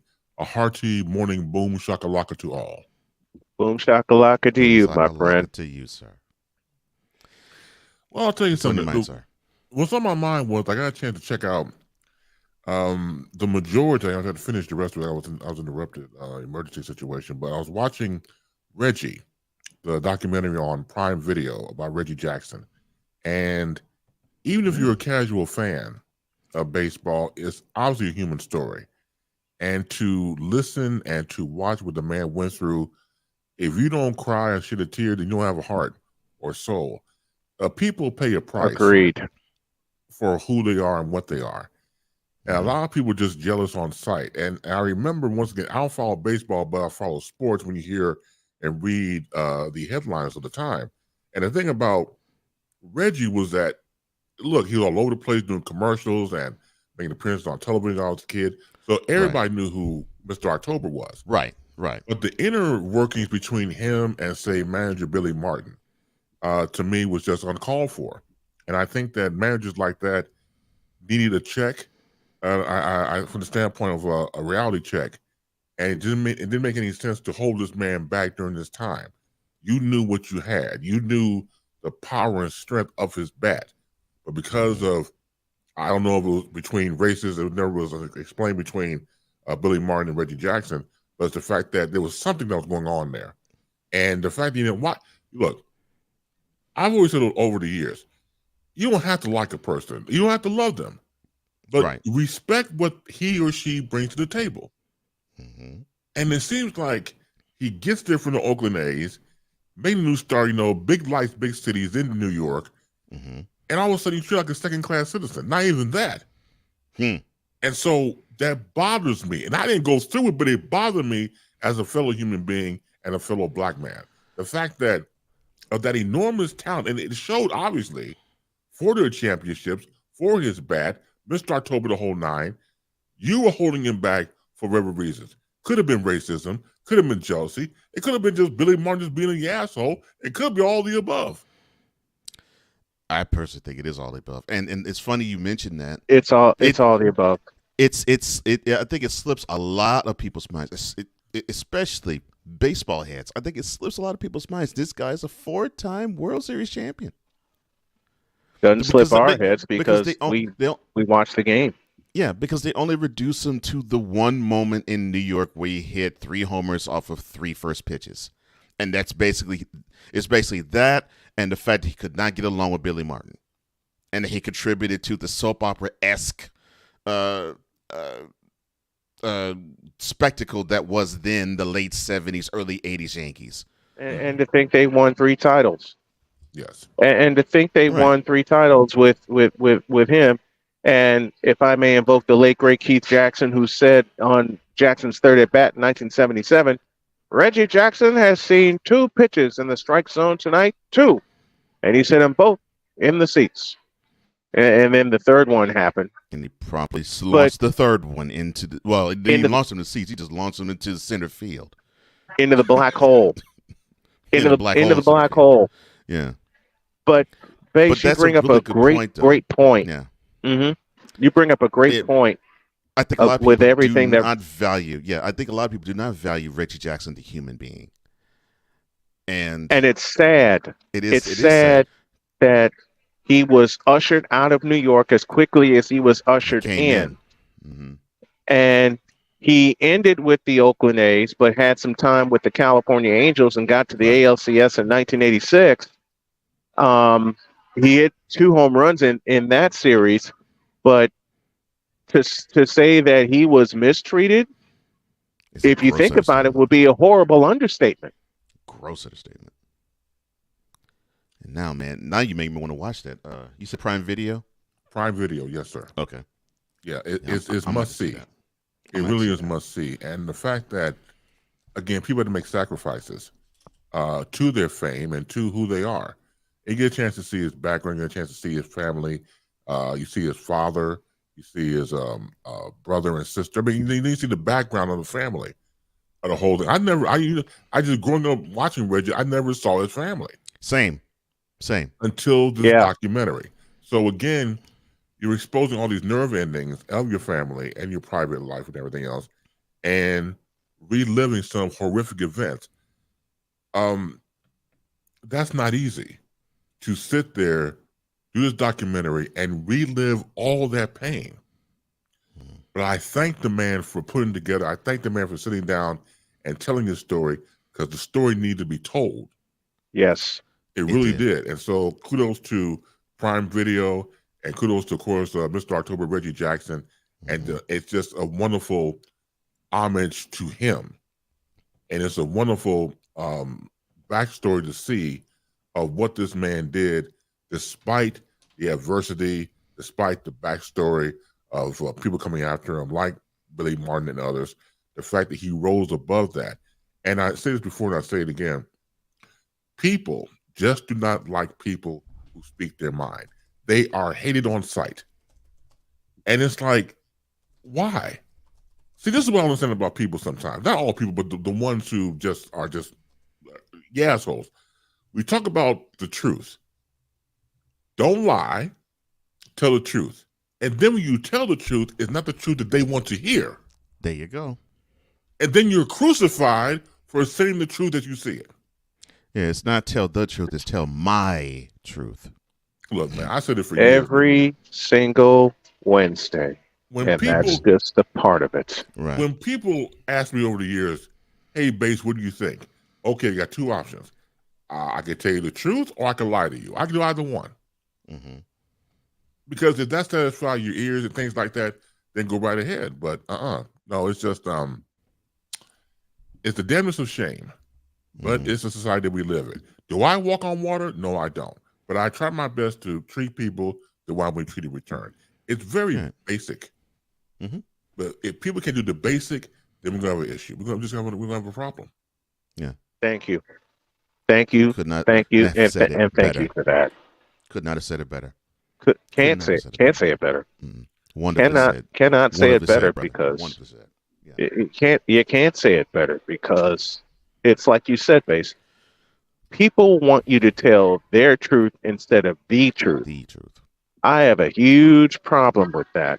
And it's especially true, and this is why I'm so glad I did what I did earlier in the show in the Snowman's Take, talking about the integrity or lack thereof in sports journalism. And I just limited it to the people that we face, Cole and I face on a daily basis. I'm not even going to get into where the networks have fallen off in terms of sports journalism, again, or lack thereof. What sucks in that regard is that they are reflecting what the fan base is doing, because you're seeing the biases with the analysts reflect the biases of the fandom, or I love producer Clark's term of these people, fanalists. You start to see both sides mirror one another, and it's like, okay, so now objectivity just gets tossed out the window. Yeah. That's not what journalism is about. Tossed way out the window. Sports tossed way out the window. Yeah. Sports otherwise. Well, gentlemen, you're absolutely correct. And what happens in the backstory that we know about, the thing about it is that these programmers and producers in television, for example, they are pressured to get viewers. That's basic and everything else. So they have to do whatever they do to protect their jobs and to keep their jobs. Why? Because they'll be fired, they're bounced out. So you mirror what you see. So mostly in any generation, you traditionally in advertising is always men 25-54. That's the age. That's the coveted age range that you want for advertising dollars. Right. But there's also 18 to 25 or 24. So that goes more into the social media reflection you just talked about. So it mirrors that because they need the youth to grow with them in time. So if you're starting off, say, in that age range, say, I don't know, say you're 20 years old, in that other advertisement age range, 18-24, Say we get you for 10 years. Say you watch ESPN or Fox Sports or whatever for 10 years straight. That's 10 years of investment. So they need whatever they can do to get your eyeballs on the screen. You can hang out with them and it mirrors social media.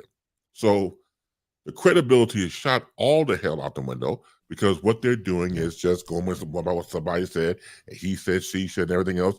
Got a big mouth, mouth, almighty. See, when that starts to happen, then you're off to the races. God bless you, Houdini. Yeah. And Stephen A. Smith, anyone? And because of it, and because of it, it takes away the appreciation of the medium. And of course, you have mentioned your, how can I put this? I won't say disdain, but definitely professional disdain, or at least the way he goes about professionally doing the business of Stephen A. Smith, because you've called him Screaming A. Smith. Screaming A. You called him Screaming A. Smith, and our beloved brother Cool McCain has called him Negro Knight. So, which fits, which does fit. Taking that in context, and seemingly we're watching many others under him follow that same blueprint. How can the tide turn from taking what you also said of, producers, their butts are on the line and they have to cater to what the market is talking about in terms of what is the interest, how many views of a team do we see? Oh, well, okay, they're declining Cowboys fans. All right, well, then we got to talk about that. Oh, another LeBron versus Michael argument. Okay, we got to have that as a segment. How can that tide turn to hardcore, in-your-face, factual journalism and make that balance of, yes, the barbershop talk is there, but the facts need to be presented too? It would never return. Never. I strongly believe that. That's what I thought you was going to say, and I hate the fact you said it because that's exactly what I believe. Well, we turn. It's the point of no return, literally. We're never going to get back to that. And so you understand something too, people out there who are a little bit younger. Coming up in a medium where you only had, say, for example, television, movies, radio, newspapers. That's all you had. Yeah. And everyone had every item, every medium had to cater, of course, to what, boys and girls? An audience. And it seems as though back then that there was a little more integrity because everybody's situation has to be accounted for. Your responsibility, whatever your job position was, you were accountable for that position. And there was a type of middle ground. Either you delivered or you did not. There was no middle ground. And I think that along the way, it's easier to embrace a lie than to embrace the truth. And so you put the lie out there in presentation without any type of, well, I didn't say it, she said it. Well, I didn't say it, he said it. And so it goes back to putting the buck on somebody else and not taking responsibility in journalism. So for me coming up with those mediums, that's all we had. Well, let me tell you something. As a basketball fan, I appreciate today's time because when I was coming up, after the championship run on radio and television of the NBA, that was it. You had to wait until October. That was it. The preseason. Yep. So all that summer for me coming up to Chicago, I played basketball at Chicago State, the Chicago State basketball camp. And then you used to have the summer games. And the summer games was when the high schoolers and college and all pro players played all together in the summertime. And that was like some of the best basketball I've ever seen. One summer, it was on the NBA when the 76ers won the championship.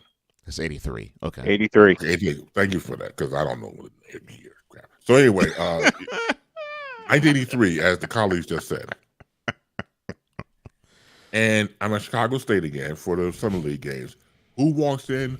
Maurice Cheeks. Nice. Crowd went wild.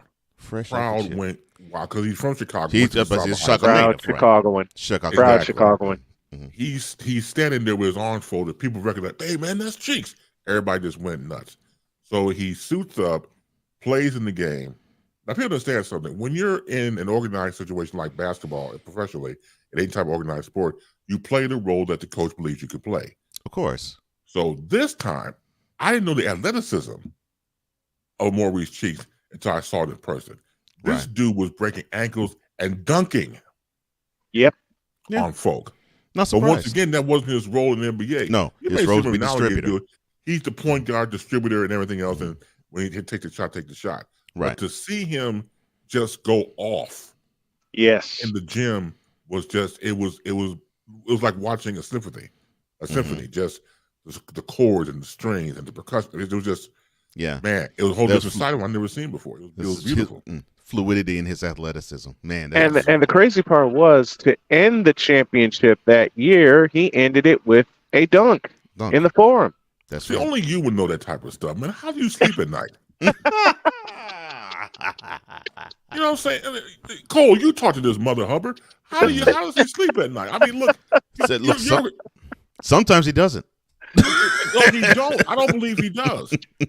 That's your damn superpower. Damn the rest of us. Us mere mortals walking around here on two legs. But Brian Snow, the Rain Man, floats as he goes, from one topic to another. He's not even walking on 2 feet. I don't know my own name until 12 noon Central Time. You understand what I'm saying to you? And here you are going back 1983 in the summertime. Well, in this junior, of course, with a championship. And when Maurice Cheeks dunks the ball at the end of the 76ers game. Who knows that?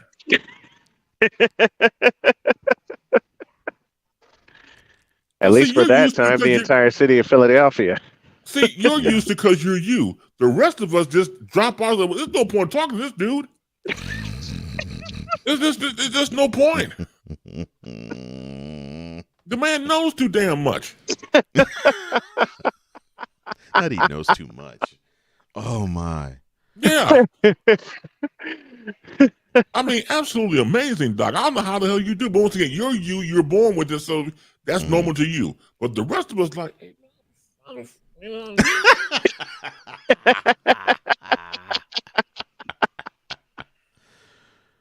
But that had to be something because let me see. So you were then what, 15? Yeah, pretty much, yeah. Yeah. If that were to be me at 15, and I would see. So for me, 15 would be like if it was, but Magic isn't a Houstonian. Like if it was Magic that came fresh off his championship to Houston. Yeah. And I would see him, like you said, I would see him not just do the crazy passes that he would do, but he would dunk and shoot and hit threes like it's nothing. Right. My jaw would drop. My jaw would drop to the floor. So I can only imagine you seeing Maurice Cheeks, a Chicago native, do things you didn't see him do because we've now gotten accustomed to seeing the 76ers because that was their third championship attempt in the last 4 years. Yep. So you know him. You know he's a part of this team that pretty much ruled the Eastern Conference that first half of the 80s. Mm-hmm. And now you see this guy come home. He's a conquering hero, basically. Yes. And he's just doing his thing. My jaw would be dropped to the floor. It would be on the floor. Depending where you grow up at, and I'm blessed and fortunate to have grown up here in Chicago, from a standpoint of just in any city, in any town, we just see just marvelous talent around you. We just sit back and just watch. Mm-hmm. It could be just me riding my bike by the lakefront or going downtown at the time or on the south side where I grew up at, just going back to basketball in the summer leagues. If you don't know this person, and probably your audience doesn't know, Google a name on YouTube, a gentleman named Mark Aguirre. Man. MARK AGUIRRE. One of the coldest mid-range jumping games I've ever seen in NBA history. Dude can shoot from anywhere. When watch another Chicago native, another DePaul University. Yeah, and him and Isaiah Thomas. Yeah, they were League boys. games. Yeah, they were boys. Yeah, they're boys from way back. Yeah, man. West Side of Chicago in the draft was it 1980 draft? Mark Aguirre went first. Isaiah Thomas went second. You probably gonna call me Rainman 81. I don't care. All right, Rainman Jr. Okay, go take the ball and run with it. See, look at that. See, right. See, look at that. Look. See, look. So 81. So you have two guys from Chicago that grew up together. Go 1 and 2 in the NBA draft. It's uncanny. It is. It is uncanny. DePaul, Mark Aguirre go to the Dallas Mavericks. Hell, they built the organization around it. There was no Dallas Mavericks. Yeah, he was the centerpiece of the Mavericks. Yeah, exactly. And the other centerpiece was a fellow named Brad. Was Brad Davis, the original Maverick. But then Mark Aguirre showed up, and that was the end of that. That was the end of that. Yeah, lights out. Lights out. And But they you're would right, come man. to the Chicago State games, man. You're right. And Mark they put on Aguirre a could clinic. fill the hole. Yeah, and Mark Aguirre could literally shoot from anywhere on the court. Anywhere. Yes. It did not matter. Now you gotta understand. So this is the era of the Western Conference. He's giving it to. I mean, he had to play against Magic and Kareem and James Worthy and Alex English and who else? George Gervin. George Gervin. Iceman from San Antonio. Iceman. Adrian Dantley, who was in at the time. Yeah, Utah. Yeah. Yeah. So yeah, he played against stout competition in the West. Give him the business. And Top gave three, all of them top the three business. picks. Top 3 picks of the '81 draft in order: Mark Aguirre, Isaiah Thomas, and a fellow named Buck Williams. And you know that he was so cold that even Magic became boys with Aguirre once he became a pro. Yes. Well, you know the thing about Magic was a great big brother figure. He was, and So and Isaiah said as much. Yeah, exactly. So when Magic came along, and he pretty much was the big brother to Isaiah Thomas and Mark Aguirre. Right. They all had the same agent at one point. Yep. Right. A guy named George Andrews. That's the name. I couldn't think of the name. I see. I know something. Ha ha. See, there you go. Yeah, so exactly. So you could be your own Rain Man. There you go. Go ahead. I'm sorry. No, I can't do that. I have a brain fart in 2 minutes. No, I can never have that title. Now, only one man, and he knows who he is right here in this panel, is Rain Man. Because I'll have a brain fart in 2 more minutes and just destroy the whole thing. Yes. So, I know my role, and I shut my mouth. No, okay, Rock. Yes. But yes, you're right. They all had the same agent. Yeah. And Isaiah talked about how when I think Dominique was with them too.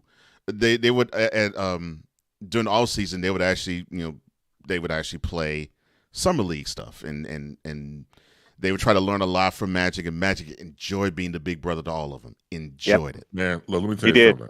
I said this before. My cousin Patrice at the time was dating Isaiah Thomas's cousin. And so it was my cousin Alan, which is her brother, Patrice, her then boyfriend, and myself. We went to a charity basketball game at a UIC Pavilion. And it was a race for charity. It was the Chicago All-Stars versus the World All-Stars. So the Chicago All-Stars had Isaiah, Magic, Terry Cummings, all these Chicago guys. And then the World All-Stars was, Magic, Dominique Wilkins, Patrick Ewing. It was insane. And I kid you not, the score was like 274 to 189. It was uncanny. I dig it. Mm-hmm. And that was the only time I saw Magic play in person.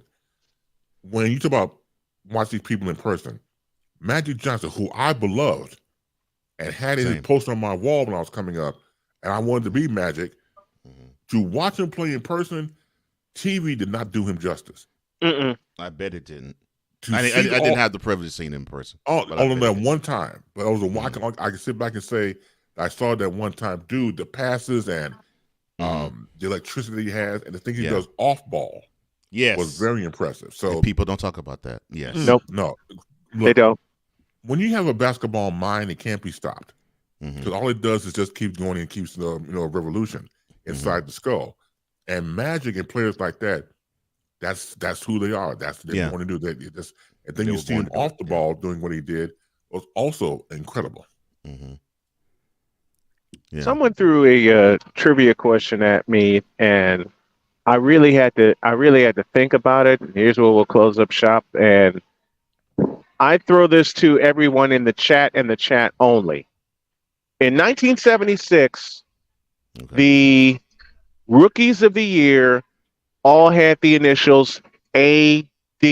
Major League Baseball, the NBA, and the NFL. I want to see if someone can name them before we get out of here. Let me tell you something. Can I talk to your audience for rookies example? of the year? Yes. Okay, can I talk to your audience for example, Raymond? Go for it. All right. Let me tell you something, you knuckleheads. If you want your Yaz handed to you on a silver platter, don't challenge this man. Don't do that. Don't do. If you value your Yaz that you use to sit down on and wipe and clean, or dare I say people to kiss, don't you value your ass? If you love your Yaz as you should not, I repeat, should not challenge the Rain Man. Because you'll walk around with Count Cracula. You will have no more Yaz. It will just be off. I just said Count Cracula. He said Count Cracula. That's all you got. All right, so I want to make sure I got the what you said. You said rookies of the year? 1976. Rookies of the year, you said, right? Rookies of the year all had the initials AD. Okay, I just want to make sure I had it typed right. Okay. See, he knows the answer in his sleep. Of course. The man the man can fall asleep right now for 2 minutes during the show and already know the answer before you even go to an internet and Google it your damn selves. And Sam says it best. Snowman's knowledge and memory is unrivaled. Yeah, it is. It cannot be matched. No. I worked with this black man. I've worked with him. I'm talking about way before you came along. I worked with him in the beginning. Yeah, I know. You worked with him long before I did, but yes. Long before we had Similac behind the ears and didn't know crap about broadcasting. But I could tell you now. Here he is, a mature man, and he still has the same ability. You have to look at the tell me. I sat next to the Mother Hubbard. Tell me nothing, man. I know. He ain't whipped by the ears no more, and he still has that ability. Look, I would work with this Mother Hubbard, and we would be doing the show, and all of a sudden, like, bass. Back in 1989, Gerald Sausage hit a home run out of Wrigley Field, 25 times. I'm like, no way in the world this mother. He still does it today. There's no way in the world. He still does it all on of a that, regular today. Wait a minute. Yes. And all of that started with Bass and I. Thank you to Kurt Warner. Oh, and the 400-yard Super Bowl game. Oh, and Bass thought I was lying. That's right. Because we take this job so serious. Man, I went home that day and talked to my wife, Vicky. And Vicky was like, "What's wrong with you? You pissed off?" Yeah, I got this partner I'm working with back in the radio station. The Negro be lying. What in the all types of blue hell? Yes, it's Snowman in the Morning with Cole Johnson. That is a classic. Oh, I'm honored. And I meant that. No, I went back and told my wife. I know you meant that. Man. I know you did. I was flustered. Because I didn't want to work with no damn liar. Who wants to work with a liar? He said I was flustered. Right. Like I told Vic, I was like, come on. Vic. He was like, yo, what's wrong with you? I got this rat bastard back at the job and he, lying and stuff and everything else. And this ain't gonna go down. And I don't feel right about this. What you lied about? He lied about Kurt Warner doing some bull crap on there. He lied about that. Right. But then when I went online to investigate, I'm investigating now. So I'm investigating, playing detective and stuff. Yep. I was like, God damn it, he was right. Verbatim. It's not like people leave stuff out like us normal people do. No, he had everything right. Got the completions verbatim. right. Got the attempts right. Yes. I quit. Mm-hmm. I quit. I was like, and the touchdowns along with the yardage. Yes. Right. 29 of 45, 414 through 2 touchdowns, no picks. Mm-hmm. Yeah. See? Mm-hmm. See? I'm sure you heard it then, just like I have heard this long before today. Wait, yes. and I said it that way, and Bass threw me a look, went home. The next day, he threw me an even dirtier look. Yeah. Both of He threw me a dirty look when I spat out that stat line. No, because at the time, getting to know you, we were just, once again getting to know each other. There's no way in blue hell that somebody would know that type of minutia until you met him. But I'm sure both looks you shot him in your mind, other than another choice words I could use, you probably were saying, "Bitch, are you for real?" I used Mother Hubbard. Yep. Mm-hmm. That was the word I used. That's exactly the word he used. But we come around full circle, because then I realize that the man I'm sitting next to is, back then and now, the most talented sports broadcaster I've ever encountered. Nobody comes. I am honored. Agreed. Nobody. I am honored. Agreed. Well, here's the answer to the trivia question before we get out of here. AD were the initials. 1976 was the year. Major League Baseball, NFL, and NBA. I gave the NBA one, Adrian Dantley. Major League Baseball, Andre Dawson. And NFL, Anthony Dorsett. AKA Tony. Okay. Yep. Nice. See, I don't know it like that. See, now I got to look. That's why I wasn't even part of it. I knew what would happen if people challenged That's him. what you call a trick question. Look, all He you gotta do said is he wasn't a part of it. I won't be a part of it, because I know I would have lost anyway. I can't get down like that. I respect it, but here's the deal. This is why Rain Man that's who you are. So I just sit back and scratch my ass and get glad. Not get glad. Wait a minute. We close with this. He really threw me dirty looks when we would do our Football Friday picks, and I'd have the spreads in hand. The first time we did it, he had a newspaper, and he said, the spreads are in here. And I already had them written down. And he just threw his hands up and looked at me. Yeah, because the majority you got right. And thank God I didn't bet on games. I would have lost my shirt and my gas. Mm-hmm. Thank Christ. That's Chris Bass, folks, as he joins us every single Friday. Man, we love you so much. Thank you so much for coming on. Thanks for the memories and just enhancing this program the way that you do. Thank you very much, my friend. We love you. I love you guys more. Thank you so much for having me on, as always. Continue to do what you do best, to both of you. Everybody out there in the chat room, have a fantastic weekend. Thank you. Thank you, my friend. And now, the transporter to Hades, the reformer of hooker whores, and the bronze god, the one, the only, the legendary Chris Bay.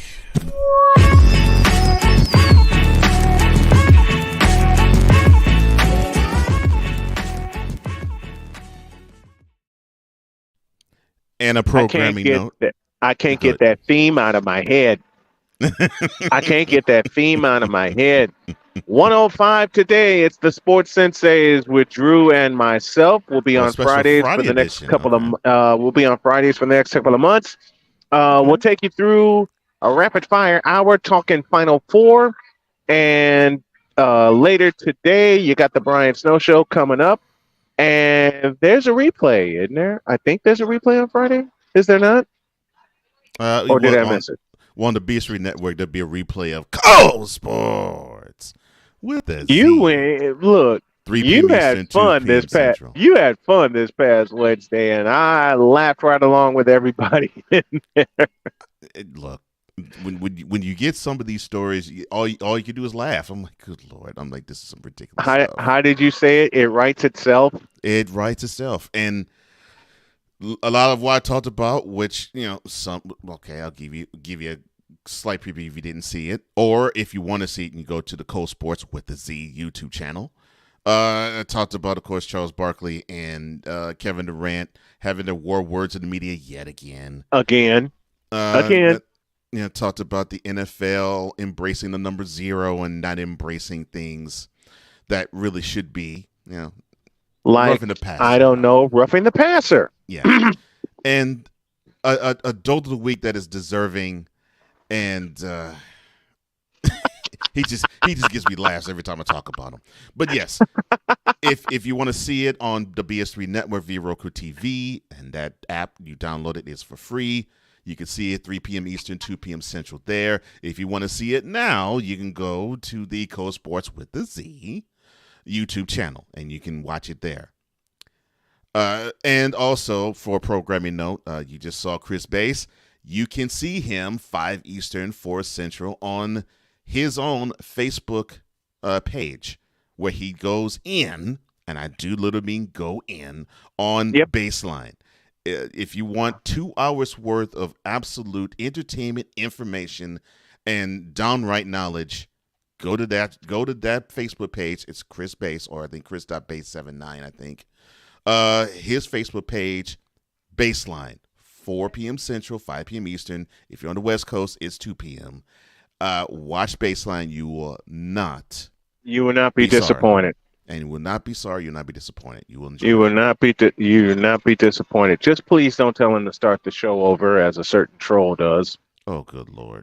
And you know what? Let me do this before we get out of here. So I went in early this morning on a certain troll. You know what he told me?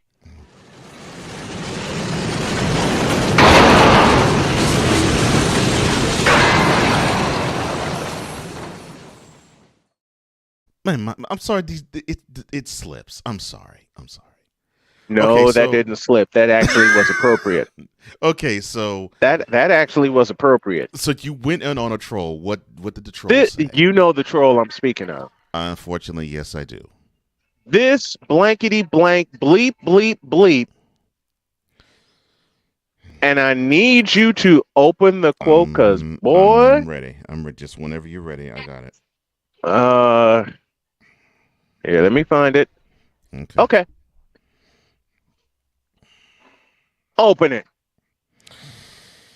All right. He said, quote, "You are past your prime, old man. UPS is hiring." Close quote. Oh, there's more. There's more. Oh, I'm sorry. Quote. "I'm taking over the block, old head, so get out of the way. Moving my show to 9 a.m. on Mondays." Close quote. Well, let me give him a celebratory clap on using that notorious BFG line circa 1994. Talking about old head, you're using an old line from a song about 30 years old. Don't be mad, UPS is hiring. Yeah, good Lord. I'm proud of you. I'm proud of you. That's good. As long as there's sports, there's us. So and you ain't taking over. And you ain't taking over the blank thing. So why is he moving the show? He said Mondays. Just trying to defeat us. Mondays at 9 a.m. Oh, okay. Mondays. Okay. He said Mondays at 9 a.m. Okay. How often are we on? Monday, Tuesday, Wednesday, Thursday, and Friday, starting at 8 a.m. Thank you. To this troll, and I do mean troll, you have no chance, you have no shot, you have no opportunity. And I'll leave it there. I'll say more this afternoon. Have a great weekend. God bless. Remember to make your next move your best move. And always remember, if your dreams don't scare you, then don't take these.